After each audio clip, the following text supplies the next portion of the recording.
चिन्तासन्तानहन्तारो यत्पादाम्बुजरेणवः स्वीयानां तान्निजाचार्यान् प्रणमामि मुहुर्मुहुः।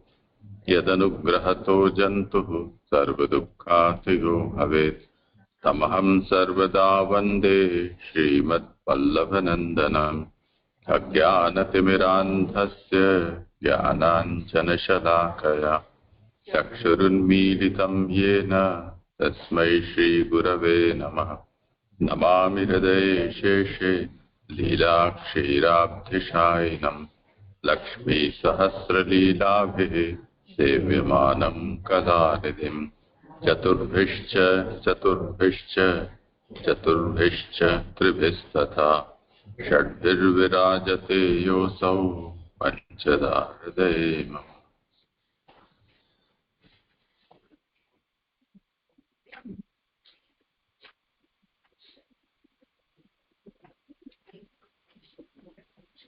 પ્રણામ જય મારો વારો છે ખરું જય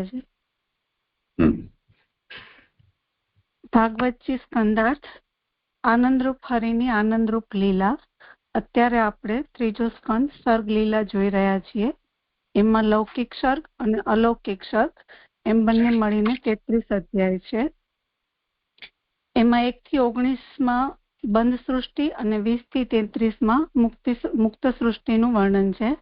એના 10 પ્રકરણો છે. એમાં મુક્ત સૃષ્ટિ અંતર્ગત કાલ મુક્તિ પ્રકરણનો 25મો અધ્યાય કપિલ મુનિએ દેવહૂતિને કહેલો ભક્તિ યોગ અત્યારે આપણે જોઈ રહ્યા છીએ.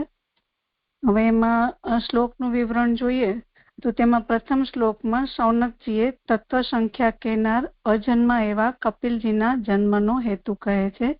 પછી બીજા અને ત્રીજા શ્લોકમાં એમના ચરિત્રમાં શ્રદ્ધાવાળા હોવાથી આગળ જાણવા માટે એમની જિજ્ઞાસાને પ્રકટ કરે છે. પછી ચોથા શ્લોકમાં શ્રુતજીએ મૈત્રેયજીને જે વિદુરજીએ આત્મવિદ્યા માટે જે પ્રશ્ન પૂછ્યો છે તો તેના ઉપર પ્રસન્ન થઈને એમને આગળનો વૃત્તાંત કહેવાનું ચાલુ કરે છે. પછી 5 થી 11 શ્લોકમાં દેવહૂતિજી પોતે મોહમાં પડેલા હોવાથી એમની જે દુષ્ટ ઇન્દ્રિયોનું પોષણ થયું તો એનાથી પછી એ કંટાળીને હવે કપિલજીના શરણમાં જઈને પોતાનો મોહ દૂર કરવા કહે છે. એ વૃત્તાંતનું વર્ણન છે. પછી 12 થી 18 શ્લોકમાં કપિલજી દેવહૂતિજી ઉપર પ્રસન્ન થઈ આગળ કહેલો જે ઋષિમુનિઓને જે આગળ કહેલો છે એ જ યોગને અહીંયા ફરી પ્રકટ કરે છે અને એમાં કહે છે કે ચિત્તની મહત્તા બતાવતા કે ચિત્ત એ જો વિષયોમાં આસક્ત હોય તો એ બંધન કરાવે છે અને ભગવાનમાં આસક્ત હોય તો એ મુક્તિ કરાવે છે અને એમાં મન એ સહાય કરનારું છે. અને આગળ જ્યારે કે છે કે મન જે છે એ હું ને મારો એવો આગ્રહ છોડે છે ત્યારે કામ ક્રોધ વગેરે મલોથી મુક્ત થઈને પુરુષ એ આત્માને કેવળ પ્રકૃતિથી પર ભેદરહિત અને પોતાની મેળે પ્રકાશ કરનારો જુએ છે. પછી એવી રીતે આગળ 19મા શ્લોકમાં સાધન સહિત આત્માનું જ્ઞાન કરાવનાર બધા સાધનોને સીધી રીતે ને પરંપરાથી કયા પછી કે છે કે યોગીઓને બ્રહ્મ પ્રાપ્ત થાય તે માટે સર્વના આત્મારૂપ એવા ભગવાનમાં ભક્તિ જેવો કોઈ કલ્યાણકારી માર્ગ નથી. અને 20મા શ્લોકમાં એ ભક્તિની માટે એમને સત્પુરુષોનો સંગ કરવાનું કહે છે અને આગળ 21, 22, 23માં એ સત્પુરુષોના આધિભૌતિક આધ્યાત્મિક અને આધિદેવિક એવા 16 જે લક્ષણો જે છે એનો વિષય છે. હવે 24મો શ્લોક છે એ હું જે આગળ કરું છું. ત એતે સાધવઃ સાધ્વી સર્વસંગ વિવર્જિતાઃ સંગસ્તેવત તે પ્રાર્થ્યઃ સંગ દોષ હરા હિતે. હે સાધ્વી, તે આ ઉત્તમ પુરુષો સર્વના સંગરહિત છે. હવે તારે તેઓ સાથેનો સંગ શોધવો કારણ કે તેઓ સંગના દોષને દૂર કરનારા છે. કેટલાક ખરેખર સ્વભાવથી જ ઉત્તમ પુરુષો હોય છે. તેઓ પણ જે આમાં ભાગવતાર્થ છે એ હું જોઈ લઉં પહેલા.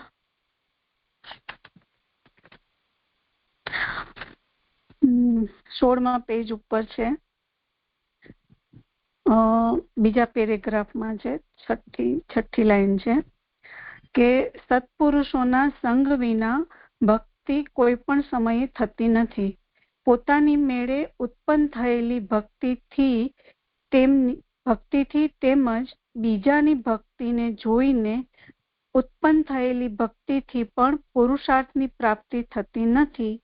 તેથી ભક્તિ પ્રાપ્ત કરવા સત્સંગ કરવાનો ઉપદેશ પણ કપિલે દેવહૂતિને કરેલ છે. શ્લોક 25 ને 26. કારણ કે નવા નવા સંદેહો ઉત્પન્ન થાય તે સત્પુરુષોથી જ દૂર થઈ શકે છે. સત્પુરુષોને પણ તેઓના ચિહ્નોથી જ ઓળખવા.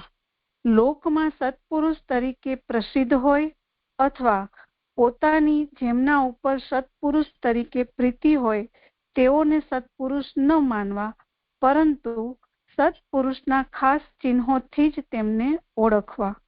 વળી તેઓનો સંગ પણ ભગવાનની કથા માટે જ કરવો. ભગવાનની કથામાં જ અથવા કથા કરવાના સાધન કરવામાં જ તેઓનો સંગ કરવો. એવી રીતે સાંકળના પ્રકારથી એટલે કે એકબીજા સાથેનો સંબંધ જણાવી કપિલે દેવહૂતિ પાસે પદાર્થોનું વર્ણન કર્યું. આ પ્રમાણે કરવાથી ઉલટા પ્રકારે આત્માનો સાક્ષાત્કાર થવાનું સિદ્ધ થાય છે. આ ઉલટો પ્રકાર એવો છે કે સત્પુરુષોનો સંગ થતા સર્વપ્રથમ તો ભગવાનની કથાનું શ્રવણ થાય અને તેઓએ કહેલા પ્રકારે યોગ આચરવાથી ચિત્ત નિર્મળ થાય. પછી ભગવાનના ગુણોના શ્રવણમાં પ્રીતિ થતા તેમના ઉપર ઉત્તમ પ્રેમ થતા ભગવાનનો સાક્ષાત્કાર થાય. તેથી સર્વે જાણવામાં આવે પછી ભગવાનના સ્વરૂપનું જ્ઞાન થાય. સાંખ્ય એટલે કે જ્ઞાન પ્રાપ્ત કરવામાં ભક્તિ તેનું અંગ છે એમ કહી કપિલ પોતાના માર્ગ ભગવાન માર્ગમાં ભક્તિ મુખ્ય હોવાનું 25 થી 27 સુધીમાં કહે છે. હવે જે શ્લોક કરું છું 372મો પેજ, 24મો શ્લોક. સુબોધિનીજી, કે કેટલાક ખરેખર સ્વભાવથી જ ઉત્તમ પુરુષો હોય છે, તેઓ પણ ભગવાનની સમીપ રહે છે. તેથી કપિલે આ એમ કહેલું છે. તે જ પ્રસિદ્ધ એટલે કે ઉત્તમ પુરુષો આ છે. દેવહૂતિને વિશ્વાસ રહે તે માટે સાધ્વી, હે સાધ્વી એવું સંબોધન કહેલું છે. એટલે કે અહીંયા આપણે આગળ જોયું કે ઉત્તમ પુરુષોના બધા લક્ષણો આપણે જોયા આધિભૌતિક, આધ્યાત્મિક, જ્ઞાની, દૈવિકથી. તો એ જે જોઈએ છીએ તો એને દેખતા એવું થાય છે કે આ જ ખરેખર સ્વભાવથી ઉત્તમ પુરુષો છે કે જેઓ હંમેશા ભગવાનની નજીક રહેતા હોય છે. અને તેથી જ અહીંયા કપિલજીએ એને આ એમ એટલે કે આપણે આ જોયા એટલે કે આવા લક્ષણો વાળા ઉત્તમ પુરુષો છે. અને એ જ અહીંયાથી એની પ્રસિદ્ધિ બતાવતા કે છે કે આ એ ઉત્તમ પુરુષો છે એમ. અને દેવહૂતિજીને પણ એમાં વિશ્વાસ છે જ એટલે એના માટે એમને હે સાધ્વી એવું સંબોધન કરી અને કહ્યું છે કે એટલે અહીંયા વિશ્વાસ છે અથવા તો વિશ્વાસ રહે એ માટે એવું અહીંયા સમજી શકાય છે કે અહીંયા એમને એવું સંબોધન કરી અને દેવહૂતિજીને જણાવી રહ્યા છે. જો તેવા ઘણા હોય તો જગત મુક્ત થયા વિનાનું કેમ રહેલું છે એવી શંકા થાય. તેથી સર્વના સંગ રહિત વિશેષણ કહેલું છે. જો એવા ઘણા બધા હોય એટલે કે આવા ઉત્તમ પુરુષો ઘણા બધા હોય તો આ જગત મુક્ત થયા વિનાનું કેમ છે, તો એવી શંકા થાય તો એને અહીંયા સર્વના સંગ રહિત એટલે કે સર્વ સંગ વિવર્જિતાથી અહીંયા સમજાવે છે કે શું કે છે કે લૌકિક પુરુષો તો પોતાની મેળે તેઓને ઓળખતા નથી અને તેઓને તો સર્વની એટલે કે કોઈની પણ જરૂર ન હોય તેવા હોવાથી તેમને કોઈ પણ પ્રકારે કોઈના પણ સંગની જરૂર નથી. તેથી તેઓનો સંબંધ ન થવાથી જ મુક્તિ થતી નથી. એટલે અહીંયા કેવા ઉત્તમ પુરુષોને શું કે છે કે એ સર્વના સંગ રહિત છે. એટલે કે એ સંગ્રહિત હોવાથી એમને કોઈનો સંગ નથી, તો પછી લૌકિક પુરુષો તો એમને પોતાની જાતે એમને ઓળખી નથી શકતા, કેમ કે આમને ઉત્તમ પુરુષોને કોઈના સંગની જરૂર નથી. એટલે એ નિરપેક્ષ છે, એટલે એમને કોઈ લૌકિકતાની એમને કોઈ જરૂર જ નથી. તો પછી એમનો સંગ ન થવાના કારણે કોઈ લૌકિક પુરુષો એમને ઓળખી શકતા નથી. તો પછી એઓની મુક્તિ એટલે એમની લૌકિક પુરુષોને આવા ઉત્તમ પુરુષોનો સંગ નથી થતો, તો એના કારણે એમની મુક્તિ થતી નથી, એમ અહીંયા સમજાય છે. તો પછી આગળ કે છે કે તેઓના વર્ણનનું શું પ્રયોજન, એવી શંકા થાય, તેથી ઉત્તરાર્ધ કહેલો છે. તો કે છે કે જો ઉત્તમ પુરુષોનો સંગ થતો જ નથી, તો પછી અહીંયા એમનું વર્ણન શા માટે કરવામાં આવ્યું છે, એવી શંકા થાય. તો એને અહીંયા હવે ઉત્તરાર્ધના વાક્યથી સમજાવે છે કે તેઓ સાથેનો સંગ તારે શોધવો, સંગનો ત્યાગ કરવો જોઈએ. તે તારાથી થઈ શકે તેમ ન હોવાથી, એક સંગથી થતા દોષ દૂર કરનાર, અને બે સંગના ત્યાગથી થતા ગુણ કરાવનાર કંઈક તારે જોઈએ. તેમ ન થાય તો સંગનો ત્યાગ મોક્ષના કારણરૂપ તારાથી ન થાય. એટલે હવે અહીંયા દેવહૂતિજીને કહે છે કે એવો સાથેનો તારે સંગ શોધવો જોઈએ. આમ તો સંગનો ત્યાગ કરવામાં કહેવામાં આવ્યું છે, પણ એ તો એનાથી કેવા દેવહૂતિજીથી થઈ શકે એમ છે નહીં. તો પછી કે છે કે તને સંગ કરવો, તો કેવો સંગ કરવો, તો કે એવા ઉત્તમ પુરુષોનો સંગ કરવો કે જેનાથી આપણા દોષો દૂર થાય, અને સંગના ત્યાગથી થતા ગુણ, એટલે કે એ જે સંગ જે છે એમનો ત્યાગ કરવાથી, એટલે લૌકિક સંગનો જે ત્યાગ કરીએ તો એનાથી જે કંઈક ગુણ પ્રાપ્ત થાય, તો એવા ઉત્તમ પુરુષોનો સંગ કરવો જોઈએ. અને જો તને એવા ઉત્તમ પુરુષો નથી મળતા, તો શું થાય છે કે જે સંગના ત્યાગથી, જે એવા લૌકિક સંગના ત્યાગથી જે મોક્ષ કારણરૂપ બને છે, તો એ પછી તને આગળ જઈને પ્રાપ્ત નહીં થાય એમ. તો કે છે કે બીજા શાસ્ત્રમાં પણ સંગના ત્યાગને બદલે ઉપર કહેલ બંને ગુણ પ્રાપ્ત કરાવનાર ઉત્તમ પુરુષોનું સંગ કરવાનું કહેલ છે. અહીંયા બીજા શાસ્ત્રમાં, એટલે એમાં ફૂટનોટ છે કે બ્રહ્મ વૈવર્ત પુરાણમાં મદાલસાના ઉપાખ્યાનમાં કહેલું છે કે સંગનો સંપૂર્ણ રીતે ત્યાગ કરવો. જો તેનો ત્યાગ ન થઈ શકે તો ઉત્તમ પુરુષો સાથે તે સંગ જ કરવો. ઉત્તમ પુરુષો સંગનું ઔષધ છે. એટલે કે બીજા શાસ્ત્રમાં પણ, એટલે બ્રહ્મ વૈવર્ત પુરાણનું અહીંયા પ્રમાણ આપીને કે છે કે સંગ કોનો કરવો ને કોનો ના કરવો એમ. તો કે છે કે લૌકિક સંગનો ત્યાગ કરવો, અને જો એ તને નથી થતું, તો તને સંગ કરવાનો હોય તો કેવો સંગનો તને કેવા ઉત્તમ, એટલે કે તને ઉત્તમ પુરુષોનો સંગ કરવાનો કે જેનાથી તારા દોષો બધા દૂર થાય અને તને ગુણોની પ્રાપ્તિ થાય. તો પછી હવે એને આગળ કે છે કે તું તેઓનો સંગ પણ કરી શકે તેમ નહીં હોવાથી તારે તેઓનો સંગ શોધવાનું જ કરવું.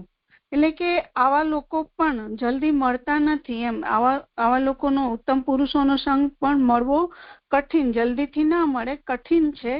તો એઓનો સંગ પણ તને શોધવો પડશે એમ. અને તેઓ સંગનો દોષ દૂર કરનારા છે એમ દેવહૂતિ જાણે ત્યારે જ તે તેઓનો સંગ શોધશે.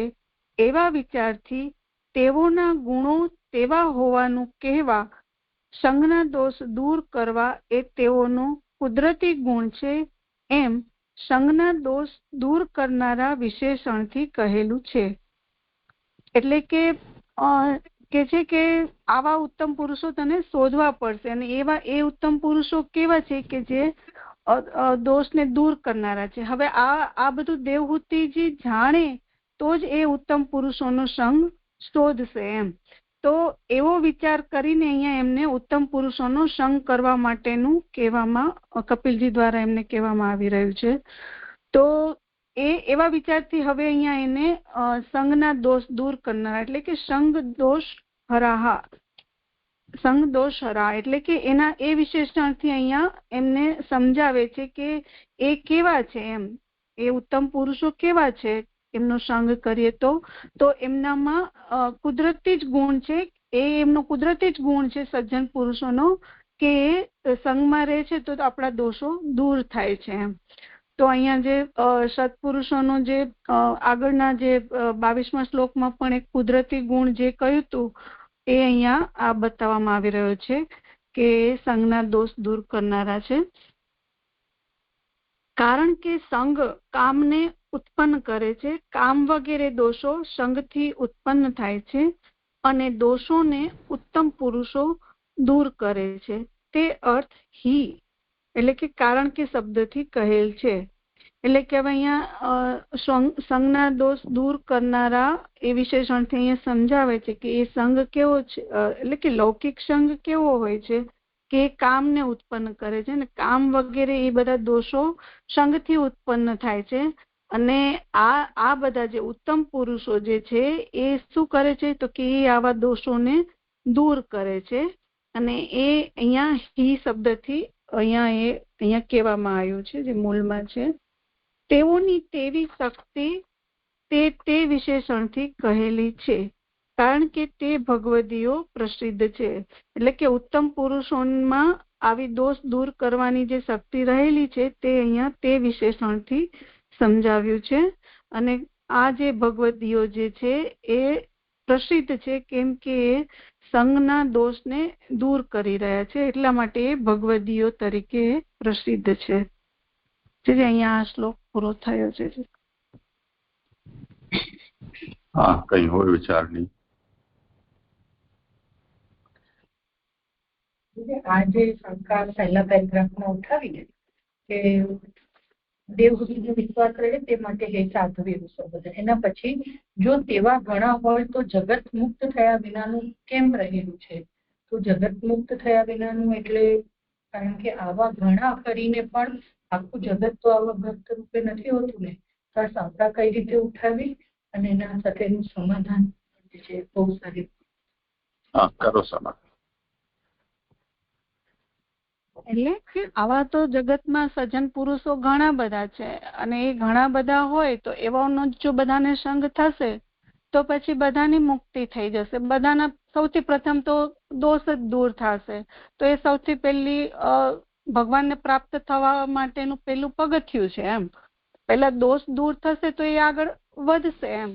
તો એવી રીતે સંઘ પુરુષોના ઉત્તમ પુરુષોના સંઘથી એના દોષ દૂર થશે ને એ આગળ એનાથી પછી એને કેવા સજ્જન પુરુષોના સંઘથી એ ભગવદ માર્ગમાં એને કારણ કે આગળના શ્લોકમાં પણ આવે છે કે એ શું કરે છે તો એ ભગવત સંબંધી મહાત્મ્યની જ વાતો કરે છે. તો એનાથી એ જીવ જે છે એ એમના સંપર્કમાં આવવાથી એને પણ એ ભગવદ ચરિત્રમાં રુચિ થશે, જેનાથી એને શ્રવણ થશે, જેનાથી આગળ એટલે એ શ્રવણ કરશે ને એનાથી એને પ્રેમ થાય છે ને એનાથી એને પછી ભક્તિ થાય છે. તો ભક્તિથી પછી જીવ મુક્ત થશે. તો એ સંદર્ભમાં આ એવી રીતે કહેવાયું હોય ને એવું મને અહીંયા સમજાય છે. તો પછી બધા જો મુક્ત થઈ જાય, જો આવા બધાનો જ સંગ હોય, મળતો જ હોય, તો પછી આ જગત કેમ મુક્ત થયા વિનાનું રહેલું છે? તો એવું કે છે કે એવું નથી એમ, કારણ કે આવા લોકોનું સંગ એ લોકો પેલા તો મળતા જ નથી સહેલાઈથી, આમને શોધવા પડે છે. અને લૌકિક પુરુષો હોય તો એમને તો એ જલ્દી ટચમાં આવતા પણ નથી. પણ સારા લોકોને સારા લોકો મળે છે, જે દૈવી જીવો છે એને જ એને ભગવાન એવી પ્રાપ્ત કરાવી આપે છે આવા જીવોને. તો એવું મને જે અહીંયા કંઈક સમજાય છે. આપ વિશેષ હોય તો જે આપ કરો. નહીં, એ તો ઠીક છે, મિશ્રણ થઈ ગયું. એટલે સંક્ષેપમાં ઉત્તર એ છે કે જો દેવહૂતિ એમ પૂછે કે તમે એમ કહી રહ્યા છો કે આ ઉત્તમ પુરુષો, તો આ ઉત્તમ પુરુષો એટલે તો જાણે કે ગલી ગલીમાં રખડતા હોય એવી રીતે તમે નિર્દેશ કરી રહ્યા છો. તો જો ખરેખર આવા ઉત્તમ પુરુષો છે એ સર્વત્ર સુલભ હોય તો આ જગતમાં પછી કોઈ અમુક્ત રહે જ નહીં. તો એના માટે એમ કહી રહ્યા છે કે આ ઉત્તમ પુરુષો સર્વના સંગ રહિત છે. એટલે એ લોકોને કોઈની અપેક્ષા નથી, તે કારણે એ લોકો બંધનમાં રહેલા મનુષ્યો પાસે જતા નથી.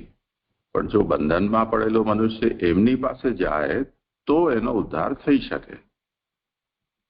અને આ લોકો કેમ સંસારી મનુષ્યો પાસે નથી જતા? તો એનું કારણ કે એમને એમની જરૂર નથી. એટલે કૂવો તરસ્યા પાસે ન જાય, તરસ્યા એ કૂવા પાસે જવું જોઈએ. આ સંક્ષેપમાં કહેવા માંગે છે. અને લૌકિક પુરુષો તો પોતાની મેળે તેઓને ઓળખતા નથી, કેમ કે તો અન્ય સાધારણ જેમ છે તેમ જ રહે છે. તો એમનો પરિચય કેવી રીતે થાય? અને તેઓ તો કોઈની પણ જરૂર ન હોય તેવા હોવાથી એટલે એમને કોઈની અપેક્ષા નથી. એટલે કોઈના સંગની એમને અપેક્ષા નથી. તેથી તેઓના સંબંધ ન થવાથી મુક્તિ થતી નથી.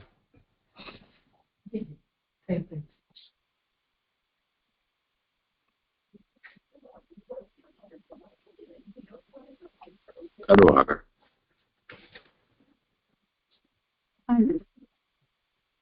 એ પ્રમાણે ભક્તિ પ્રાપ્ત કરાવનાર તરીકે ઉત્તમ પુરુષો કહ્યા. તેઓ ભક્તિ કેવી રીતે પ્રાપ્ત કરાવે એવી શંકા થાય, તેથી નીચેના શ્લોકથી આરંભી તે પ્રકાર કહે છે. એટલે આવી રીતે ભક્તિ પ્રાપ્ત કરાવનાર તરીકે ઉત્તમ પુરુષોને કહ્યા.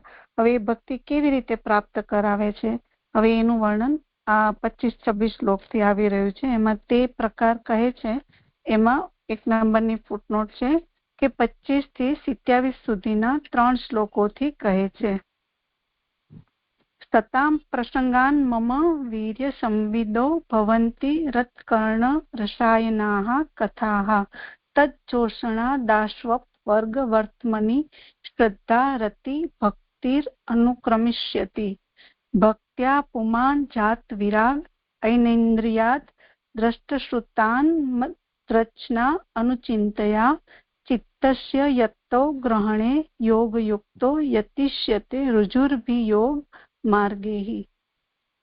ઉત્તમ પુરુષોના ઘણા સંગથી મારું વીર્ય જણાવનારી મારી કથાઓ હૃદય અને કર્ણને રસ ઉત્પન્ન કરાવનારી થાય છે. તેઓનું સેવન કરવાથી તરત જ મોક્ષના માર્ગમાં શ્રદ્ધા, પ્રેમ અને ભક્તિ અનુક્રમે થાય છે. આ 25મા શ્લોકનું ભાષાંતર છે.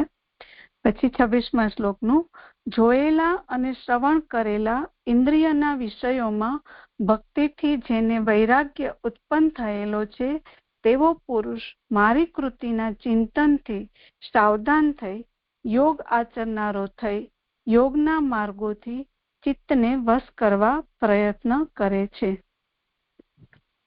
એટલે કે હવે કહી રહ્યા છે કે ઉત્તમ પુરુષો સાથેનો જે ઘણો સંગ તે કારણથી મારું વીર્ય જણાવનારી કથાઓ થાય છે. ઉત્તમ પુરુષોના સંગ કરવાથી શું થાય છે કે એ ભગવાનનું મહાત્મ્ય જણાવનારી કથાઓને કહેતા હોય છે. તો તેઓનું પ્રીતિપૂર્વક સેવન કરવાથી શ્રદ્ધા, પ્રેમ અને ભક્તિ થાય છે. અને ભક્તિથી વૈરાગ્ય થાય છે. તેનાથી પણ સદા સ્મરણ થાય છે. એટલે એમની સાથે સંગમાં રહેવાથી શ્રવણ થાય છે અને શ્રવણથી પ્રેમ અને પછી ભક્તિ થાય છે અને ભક્તિથી પછી વૈરાગ્ય થાય છે. તો એમાં બીજી ફૂટનોટ છે કે અહીંથી આગળના 26મા શ્લોકનો અર્થ કહે છે. તેનાથી પણ સદા સ્મરણ થાય છે, તેનાથી યોગમાં પ્રવૃત્તિ થાય છે. એવી રીતે વિદ્યાના અંગરૂપ ત્યાગ, જ્ઞાન, વૈરાગ્ય અને યોગ અને ભક્તિથી ભગવાનના સ્વરૂપની પ્રાપ્તિ થાય છે. એમ સાધન સહિત ફલ કહેલું છે. ભક્તિ સાધન પ્રાપ્ત કરાવનારી પણ કહેલી હોવાથી આમાં વિરોધ નથી. એટલે આવી રીતે કેવા શ્રવણથી પછી જે પ્રેમ, ભક્તિ ને વૈરાગ્ય થાય છે અને એનાથી પછી એની યોગમાં પ્રવૃત્તિ થાય છે. તો એવી રીતે અહીંયા વિદ્યાના 5 અંગ બતાવી દીધા. એટલે અહીંયા સાધન સહિત 5 અંગથી જે ફળની પ્રાપ્તિ છે એ અહીંયા ત્યાગ, જ્ઞાન, વૈરાગ્ય, સાંખ્ય, યોગ અને ભક્તિ એ વિદ્યાના 5 અંગથી સાધન સહિત જે ફળ થાય છે એ અહીંયા કહ્યું છે. અને પછી આગળ કહે છે કે ભક્તિ સાધન પ્રાપ્ત કરાવનારી પણ કહેલી હોવાથી આમાં વિરોધ નથી. એટલે અહીંયા અંગતયા કહેવામાં આવી છે, અહીંયા અંગી તરીકે ભક્તિને કહેવામાં આવી નથી. એમાં 4થી ફૂટનોટ છે કે ઉત્તમ પુરુષના ઘણા સંગથી થયેલી કથામાં ઉત્પન્ન થયેલી ભક્તિ ભગવાનને હૃદયમાં રોકી રાખવારૂપ ફળનું સાધન હોય તે યોગ્ય છે, પરંતુ વૈરાગ્યનું સાધન હોય તે યોગ્ય નથી એવી શંકા કરી તેનું સમાધાન કરે છે. ભક્તિ બીજા સહાય કરનાર વિના સુરત છે એમ જણાવવા એમ કહેલું હોવાથી તે હલકી બનતી ન હોવાથી ભક્તિશાસ્ત્રનો વિરોધ નથી એવો અર્થ છે. આ પુરુષોત્તમજી કહી રહ્યા છે. ને નાનુલાલજી કહે છે કે સાધન કરાવનારી એટલે ગૌણી ભક્તિ વૈરાગ્ય ઉત્પન્ન કરનારી કહેલી હોવાથી વિરોધ નથી એવો અર્થ જણાય છે. એટલે અહીંયા જે ભક્તિને જે કહેવામાં આવી છે તો એમ કે છે કે ઉત્તમ પુરુષના ઘણા સંગથી જે ઉત્પન્ન થયેલી કથામાં જે પ્રેમ થાય છે તો એનાથી જે ભગવાનને હૃદયમાં રોકી રાખવા રૂપ જે ફળ એટલે કે ભગવાનની પ્રાપ્તિ થાય છે હૃદયમાં, તો એ ફળ થાય ત્યાં સુધી તો ભક્તિ બરોબર છે, પરંતુ એને અહીંયા વૈરાગ્યના સાધન તરીકે જો કહેવામાં આવી હોય તો એ યોગ્ય નથી એમ. તો અહીંયા એનું એ શંકાથી એનું પછી અહીંયા સમાધાન કરે છે કે એ વસ્તુ બરાબર છે કે ભક્તિને કોઈ બીજા કોઈ સાધનની જરૂર નથી, એ એકલી જ ભગવાનની પ્રાપ્તિ કરાવી શકે છે. પરંતુ અહીંયા અંગ તરીકે કહેવામાં આવી છે, અંગી તરીકે નથી કહેવામાં આવી. એટલા માટે અહીંયા આ જે ભક્તિ જે છે એ સાધન એટલે સાધન સાધિકા રૂપેનું વર્ણન છે, એમ સાધન તરીકે એમનું વર્ણન છે યોગના. તો પછી અહીંયા કોઈ ભક્તિ કોઈ હલકી નહીં, કેમ કે પુષ્ટિ માર્ગમાં આપણે જોઈએ તો ભક્તિનું ઉપરી સ્થાન છે. તો એવી રીતે અહીંયા કોઈ ભક્તિ શાસ્ત્રનો વિરોધ નથી થતો કે અહીંયા ભક્તિને કોઈ ઉતરતી કક્ષામાં બતાવવામાં આવી નથી, એમ અહીંયા પુરુષોત્તમજી કહી રહ્યા છે. અને નાનુલાલજી પણ એને એમ જ કહે છે કે અહીંયા સાધન કરાવનારી એટલે કે ગૌણી ભક્તિ તરીકે અહીંયા ભક્તિ વૈરાગ્ય ઉત્પન્ન કરવામાં કહેવામાં આવી છે એમ. એટલા માટે પણ અહીંયા જે ભક્તિનું વર્ણન કરવામાં આવ્યું છે એ ભક્તિ માર્ગ તયા અહીંયા એ હલકી રીતથી બતાવવામાં આવી નથી એમ. એટલે અહીંયા સાધન રૂપા ભક્તિનું વર્ણન છે એ રીતે જે અહીંયા સમજાય છે. પણ હજુ આમાં થોડું વિશેષ છે જે તો આપ પછી કરાવજો. જે ઉત્તમ પુરુષોના એ બહુવચનથી સંગ કરનાર ઉત્તમ પુરુષ હોવાનું પ્રમાણ કહેલું છે, કારણ કે ઉત્તમ પુરુષોને જ ઉત્તમ પુરુષોનો સંગ થાય છે. જો પહેલો ઉત્તમ પુરુષ હોય તો જ બીજા ઉત્તમ પુરુષ તેના સંબંધમાં આવે છે. તેઓનો ઘણો સંગ એક જાતના સાથે જ અથવા એક મતમાં રહેલાઓ સાથે અથવા એક સ્વભાવવાળાઓ સાથે થાય છે. અને પ્રસંગ એટલે કે ઘણો સંગ શબ્દથી આ સૂચવેલું છે કે તેઓને પરસ્પર ઘણો સંગ થાય છે, બીજાને કોઈક પ્રસંગે થાય છે. એટલે અહીંયા શતામ એટલે કે ઉત્તમ પુરુષોના એટલે અહીંયા બહુવચનનો પ્રયોગ કર્યો છે. એટલે કે એનાથી એનું ઉત્તમ પુરુષ હોવાનું અહીંયા પ્રમાણ બતાવ્યું છે કે એમની સાત્વિકતાથી.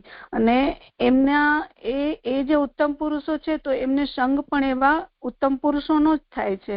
એટલે એ પોતે ઉત્તમ છે તો એ બીજા એવા ઉત્તમ પુરુષોના સંપર્કમાં જ આવશે. એટલે કે જે બંનેની પ્રકૃતિ એક સરખી જ હશે, એટલે કે એક સરખા સ્વભાવ વાળો, અને એને જ અહીંયા પ્રસંગ એટલે કે એ સંગને એ બંનેનો સંગ થાય છે તો એની ઉત્તમતા બતાવવા માટે અહીંયા પ્રસંગથી એને કહ્યું છે કે એમને પરસ્પર ઘણો સંગ થાય છે, ને બીજાને કોઈક પ્રસંગે થાય છે. એટલે કે આવા લોકોનો ઉત્તમ પુરુષો સાથે જ સંગ હોય છે અને એ જ એકબીજાને મળતા હોય છે. અને બીજા એટલે કે અન્ય લૌકિક પુરુષોને તો એ ક્યારેક જ સંપર્કમાં આવતો હોય છે. તો કે છે કે સંસારમાં રહેલા તેઓના ઘણા સંગથી જેમાં બીજી કથાઓ કહેવાની આવી પડેલી હોય તેમાંથી પણ ભગવાનની કથાઓ થાય છે એમ જણાવેલું છે. એટલે કે આવા ઉત્તમ પુરુષો જો બીજાના સંપર્કમાં આવતા હોય એટલે એવું ક્યારેક બનતું હોય છે. તો ક્યારે પણ જો ત્યાં પણ કઈ વાતચીત થતી હોય છે તો શું થાય છે કે એટલે કે અન્ય કથાઓ જ્યારે કંઈ પણ કહેવામાં આવતી હોય છે તો પણ એમના મુખારવિંદમાંથી તો પણ ભગવાનની જ કથાઓ થાય છે એમ અહીંયા કહેવા માંગી રહ્યા છે.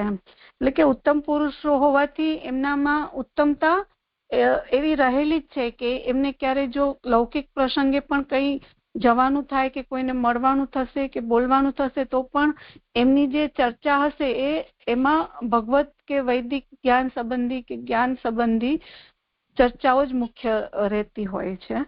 એ અહીંયા ઉત્તમ પુરુષોની ઉત્તમતા, કારણ કે એનામાં સાત્વિકતા એવી રહેલી છે એના લીધે.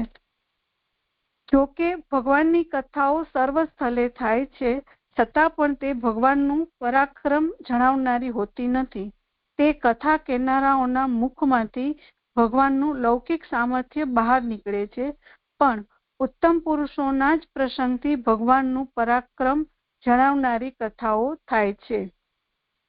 એટલે કે ભગવાનની કથાઓ તો દરેક જગ્યાએ ચાલતી જ હોય છે અને પણ એ દરેક જગ્યાએ ભગવાનનું મહાત્મ્ય જણાવનારી કથા વાર્તા નથી થતી હોતી. એમાં લૌકિક સ્પર્શ હોય છે. એટલે કે લૌકિકતાનો કારણ કે એ સજ્જન પુરુષો એવા હોતા નથી તો પછી એમનામાં એટલી ભગવાનના મહાત્મ્ય સંબંધી વાર્તા ના હોય, પણ લૌકિક કથા વાર્તાઓ સંબંધી એમનો વિષય એવો વધારે હોય એમ. તો એને અહીંયા કહે છે કે એવા લોકો જે હોય છે કે જે એક જે કથા કહેનારા હોય છે લૌકિક પુરુષો, તો એમના મુખમાંથી તો લૌકિક સામર્થ્ય જ બહાર આવે છે, પણ જો ઉત્તમ પુરુષો હોય છે તો એમના મુખમાંથી તો ભગવાનની પરાક્રમ જણાવનારી જ કથાઓ થાય છે. એવું કેમ છે? કેમ કે તેઓ જ ભગવાનનું વીર્ય જાણે છે. સ્વાભાવિક કથાઓનું સદા શ્રવણ થવાથી હૃદય અને કર્ણ તેના સંસ્કારમાં ગરકાવ થયેલા રહે છે અને ભગવાનની કથા ગ્રહણ કરતા નથી. એટલે કે એ લોકોને ભગવાનનું મહાત્મ્ય જાણતા હોવાથી એ ભગવાન સંબંધિત જ કથા વાર્તા કરતા હોય છે. અને જે સ્વાભાવિક કથા વાર્તાઓ જે સાંભળતા હોય છે તો એ લોકો જે લૌકિક જેને ટચ હોય છે એવી કથાઓમાં તો ત્યાં એમનું સદા એવું શ્રવણ કરવાથી એમના હૃદય ને કાન પણ એવા જ કથા સાંભળવા માટે ટેવાઈ ગયા હોય છે. એમને એ લોકો ભગવાનની કથા વાર્તા સાંભળતા નથી. તો એને અહીંયા દ્રષ્ટાંતથી સમજાવે છે. કારણ કે હિમાલય ઉપર રહેનારા પ્રાણીઓ તાપ ગ્રહણ કરી શકતા નથી, છતાં પણ જો તેઓ પરદેશ જાય અને તે દેશમાં રહેલા દ્રવ્યોથી તે દેશના સ્વભાવને પ્રાપ્ત કરે તો તેઓ જેમ તાપની ઈચ્છા કરનારા થાય છે, તેમ ભગવાનની કથાઓ પણ હૃદય અને કર્ણના પહેલાના સ્વભાવને દબાવી દઈ રસ ઉત્પન્ન કરનારી થાય છે એવો અર્થ છે. એટલે કે જેમ હિમાલય જેવા ઠંડા પ્રદેશમાં રહેનારા પ્રાણીઓને તાપ પડે તો એ લોકો સહન નથી કરી શકતા, પરંતુ જો એમને બીજી જગ્યાએ લઈ જવામાં આવે કે જે જગ્યાએ તાપ પડતો હોય તો ત્યાં એવા દેશમાં તે ઘણો સમય રહે છે તો પછી એ તાપને સહન કરતા શીખી જાય છે.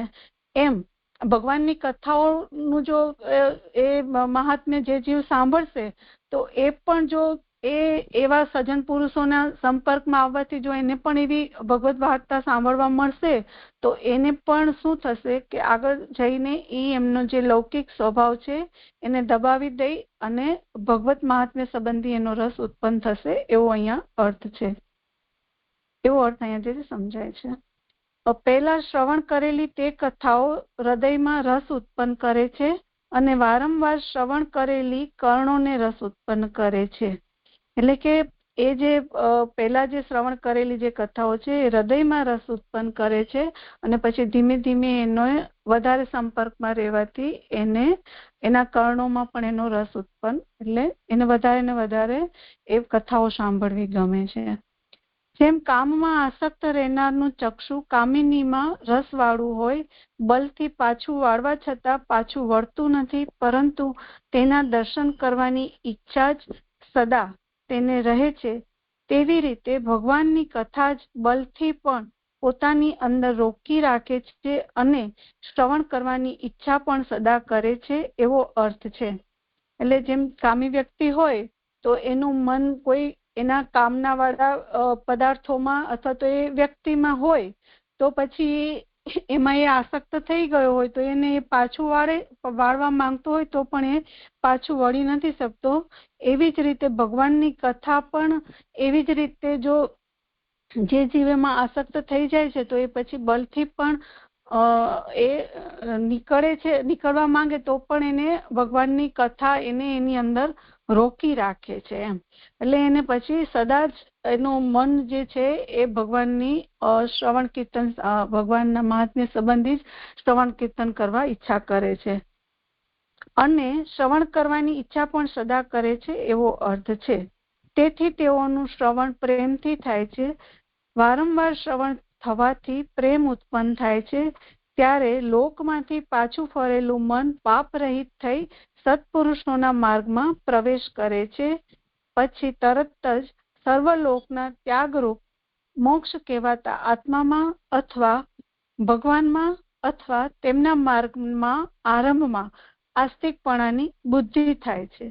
તો પછી આ સર્વ પ્રકારે પ્રાપ્ત કરવો જોઈએ એવો રતિ એટલે કે પ્રેમ થાય છે. ને પછી આગળ કહેવામાં આવશે એટલે કે 27મા શ્લોકમાં જે કહે છે એવી એને ભક્તિ થાય છે, એવો અર્થ છે.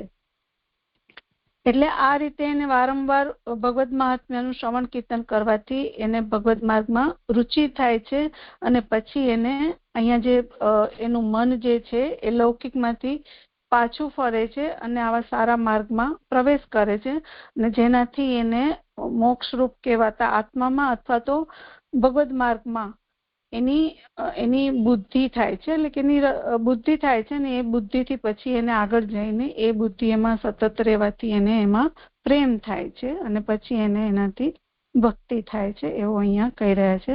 આ 25મા શ્લોક સુધીનું છે. હવે અહીંયા 26મા શ્લોકનું વિવરણ કરે છે કે વિષયોનો ત્યાગ કરેલો હોય છતાં પણ વાસનાથી હૃદયમાં રહેલા તેઓમાંથી એટલે કે વિષયોમાંથી આસક્તિ જતી રહે ત્યારે જ જાય છે અને એ આસક્તિ ફલરૂપ પ્રાપ્ત કરેલી બીજા રસને ભૂલાવનારી ભગવાનમાં સ્નેહ રાખવાથી ઉત્પન્ન થયેલી સેવાથી જ જાય છે, ત્યારે તેને વૈરાગ્ય થાય છે. એટલે કે વિષયોનો ત્યાગ તો કરેલો જ હોય છે છતાં પણ એ વિષયો હૃદયમાં તો એ રહેલા જ હોય છે, એમાંથી એ જતા નથી. પણ જ્યારે એ સાવ લૌકિક વિષયોમાંથી બહાર આવે છે અને ભગવદ મહાત્મ્ય સંબંધી એની જે રુચિ એની સતત જળવાય છે તો એનાથી જ પછી એને આગળ જઈને પ્રેમ થાય છે અને પછી આસક્તિ થાય છે કે જે એને અન્ય લૌકિક રસોમાંથી બહાર લાવે છે. તો એને અહીંયા જાત વિરાગ પદથી સમજાવ્યું છે કે એને ત્યારે પછી એને ભગવાનમાં સ્નેહ રાખવાથી એને આ બધામાં વૈરાગ્ય થાય છે, લૌકિક વિષયોમાં. એને અહીંયા ઇન્દ્રિયોના વિષયોમાં શબ્દથી વૈરાગ્ય થવાનું કારણ કહેલું છે. એને અહીંયા ઇન્દ્રિયાત શબ્દથી અહીંયા સમજાયું છે કે કેવી રીતે એને વૈરાગ્ય થાય છે. એટલે કે લૌકિક વિષયોમાંથી એની રુચિ જશે અને ભગવાનમાં જ સ્નેહ રાખવાથી પછી એમાં ભગવાનમાં સ્નેહ રાખવાથી જ પછી એને આગળ જઈને ભગવાનમાં પ્રેમ થાય છે. પછી કહે છે કે તે વિષયો આત્મામાં પરિણમતા નથી. જોયેલા અને શ્રવણ કરેલા વિશેષણથી તે વિષયો ઇન્દ્રિયોના હોવાનું પ્રમાણ પણ કહેતા તેઓનો ભેદ કહેલો છે. રાજ્ય વગેરે જોયેલા અને સ્વર્ગ વગેરે શ્રવણ કરેલા વિષયો છે. એટલે કે આ જે ઇન્દ્રિયોના વિષયો જે છે એ આત્મા સુધી પહોંચતા નથી.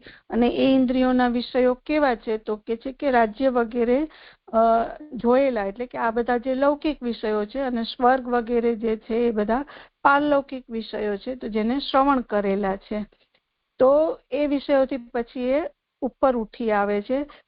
એ ક્યારે શક્ય છે તો કે છે કે મારી કૃતિના ચિંતનથી, એટલે કે મદ અર્ચના શબ્દથી તે ભક્તિ ચાલુ રહે તે માટે સાધન કહેલું છે. ભગવાને કરેલી જે રચના, એટલે કે કૃતિ શબ્દથી અલૌકિક કાર્ય કહેલું છે. તે અલૌકિક ભગવાનના ચરિત્રના શ્રવણથી ભક્તિ રહે છે ત્યારે ચિત્તને વશ કરવાનો પ્રયત્ન થાય છે. કારણ કે ચિત્ત ચંચળ સ્વભાવવાળું હોવાથી પોતાની મેળે સ્થિર રહેતું નથી અને પ્રમાદને લીધે સ્થિર રાખનારને સ્વીકારતું નથી. તેથી સાવધાન થઈ ચિત્તને વશ કરવા માટે યોગ આચરનારો થાય છે. કારણ કે યોગ ચિત્તની ક્રિયાઓને રોકનારો છે. એટલે કે અહીંયા એને આ લૌકિક ને અલૌકિક પારલૌકિક જે કઈ વિષયો છે એમાંથી એને વૈરાગ્ય ક્યારે થશે કે જ્યારે એ ભગવાનની કૃતિનું ચિંતન કરશે ત્યારે. તો એનાથી પછી એ ભગવાનની રચનાથી અહીંયા એને અલૌકિક કાર્ય કહેલું છે, અને એનાથી પછી એની એ ભગવત ચરિત્રના શ્રવણથી એને ભક્તિ રહે છે. અને એને એ ક્યારે થશે કે એનાથી એને એટલે એ થશે ત્યારે એવી રીતે કેવી રીતે થશે તો કે ચિત્તને વશ કરવાથી થશે. અને ચિત્ત કેવું છે તો કે ચંચળ છે, પોતાની મેળે સ્થિર રહેતું નથી. અને જો કોઈ રાખવા માંગે તો પણ એને એ થવા દેતું નથી. તેથી અહીંયા કહે છે કે સાવધાન થઈને ચિત્તને વશ કરવા માટે અહીંયા યોગ કહી રહ્યા છે કે યોગ કરવો. એટલે એમ યોગ આચરનારો, એટલે કે એ જીવ પછી શું કરે તો કે એને યોગ આચરવો જોઈએ. કારણ કે યોગ જે છે એ શું કરે છે કે ચિત્તની ક્રિયાઓને, એટલે કે ચિત્તની ચંચળતાને રોકનારો છે. યોગથી ચિત્તનો સંયમ કરવો એવું નક્કી કરેલું પ્રયોજન છે એવો અર્થ છે. એટલે કે યોગથી જ આ ચિત્તનો સંયમ થશે એવું અહીંયા એ જ અહીંયા મેઇન મુખ્ય પ્રયોજન છે એવો અહીંયા અર્થ છે. પછી હઠ ક્લેશ વગેરે વિનાના ભગવાનના ધ્યાનરૂપ અથવા ભગવાનનું ચિંતન થતું ન હોય ત્યારે પ્રાણાયામ વગેરે પ્રકારના યોગના સરળ માર્ગોથી ચિત્તને વશ કરવા પ્રયત્ન કરે છે. એટલે કે આ કેવી રીતે કરવાનું, એટલે કે ભગવાનનું ધ્યાનરૂપ, એટલે કે ભગવાનનું ચિંતન કેવી રીતે કરવાનું તો કે પ્રાણાયામ વગેરે યોગના સરળ માર્ગોથી, ને ઋજુર્ભી યોગ એટલે કે સરળ માર્ગોથી કરવું કે જેમાં હઠ અને ક્લેશ ના હોય એવી રીતનો એને યોગ આચરવો જોઈએ કે જેમાં ભગવાનનું ધ્યાન વિશેષતયા રહે એવી રીતે. તેથી ભક્તિ પ્રાપ્ત થતા બીજું સહેલાઈથી પ્રાપ્ત થાય તેવું હોવાથી પાંચમી વિદ્યા ભક્તિ જ મોક્ષના જેવી છે. એટલે કે અહીંયા ભક્તિ પ્રાપ્ત થઈ જતા બીજું બધું જ, એટલે કે બીજા બધું જ પ્રાપ્ત થઈ જાય છે. બધા સાધનોની પ્રાપ્તિ થઈ જાય છે. તો એટલે અહીંયા જે આ પાંચમી વિદ્યા તરીકે જે ભક્તિનું વર્ણન છે તો એ પણ મોક્ષ જેવી જ છે.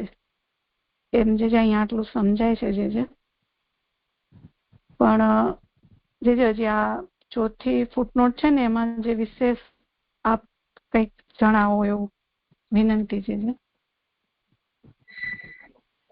એમાં શું સમસ્યા છે? એટલે અહીંયા જે ગૌણી ભક્તિ તરીકે કીધી છે ને, ભક્તિને અહીંયા એવું કહ્યું ને કે એ ભક્તિ સાધન પ્રાપ્ત કરાવનારી પણ કહેલી હોવાથી આમાં વિરોધ નથી. તો વિરોધ નથી એમ કેમ કહ્યું? વિરોધ શાના માટે આવી બી શેના માટે રહ્યો છે એમ? તો એટલે ભક્તિને અહીંયા અંગી તરીકે લીધી છે તો એનાથી શું એ વિરોધ થઈ જાય છે? એટલે થોડું હજી આપ જે વિશેષ સમજાવો ને એમાં.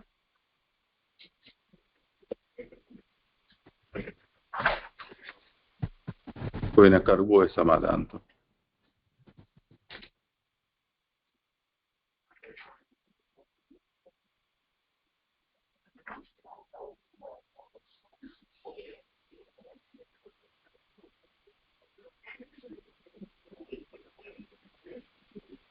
એટલે 3 શ્લોકથી જે નિરૂપ્ય વિષય શું છે એ તો આરંભમાં કહ્યું કે પહેલે સંઘથી ભગવત કથાનું શ્રવણ, એનાથી શ્રદ્ધા, પ્રેમ અને ભક્તિ, ભક્તિથી વૈરાગ્ય, વૈરાગ્યથી સ્મરણની અંદર નિરંતરતા, તેનાથી યોગમાં પ્રવૃત્તિ.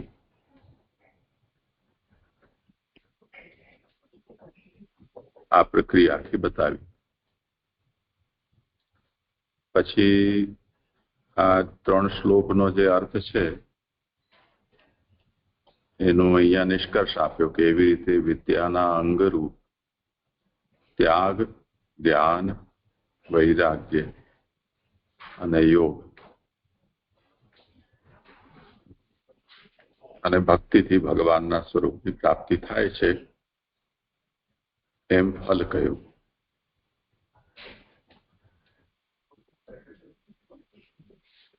તો અહીંયા જે બીજી ફૂટનોટ જેના ઉપર છે એમાં એમ કહ્યું કે ભક્તિથી વૈરાગ્ય થાય છે અને એનાથી સદા સ્મરણ થાય છે. તો વૈરાગ્ય વગેરે તો સાધન કહેવાય છે. તો ભક્તિ સાધન પ્રાપ્ત કરાવનારી પણ કહેલી હોવાથી આમાં વિરોધ નથી. તો વૈરાગ્ય, યોગ આ બધું તો સાધન છે. તો ભક્તિથી વૈરાગ્ય અને નિરંતર સ્મરણ અને તેનાથી યોગમાં પ્રવૃત્તિ એમ કહેવાથી તો ભક્તિની જે મહિમા ગવાયેલી છે કે ભક્તિ અસહાય શૂર છે, એટલે ભક્તિ થઈ તો સીધી ભગવત પ્રાપ્તિ જ થઈ જવી જોઈએ. એમાં પછી આ વચ્ચે વૈરાગ્ય અને બધું કેમ આવી? તો પુરુષોત્તમજી એમ કહી રહ્યા છે કે ભક્તિના બંને પ્રકારો શાસ્ત્રમાં વર્ણિત છે. એક અસહાય શૂર એવી ભક્તિ, એટલે ભક્તિ જ સીધી ફલ પ્રાપ્ત કરાવે એવું પણ સ્વરૂપ શાસ્ત્ર વર્ણિત છે. તેવી જ રીતે ભક્તિ ભગવત પ્રાપ્તિના સાધનોને પ્રાપ્ત કરાવે એવું પણ કહેલું છે. એટલે અહીંયા એવું કહેવાથી ભક્તિશાસ્ત્ર સાથે કોઈ વિરોધ નથી.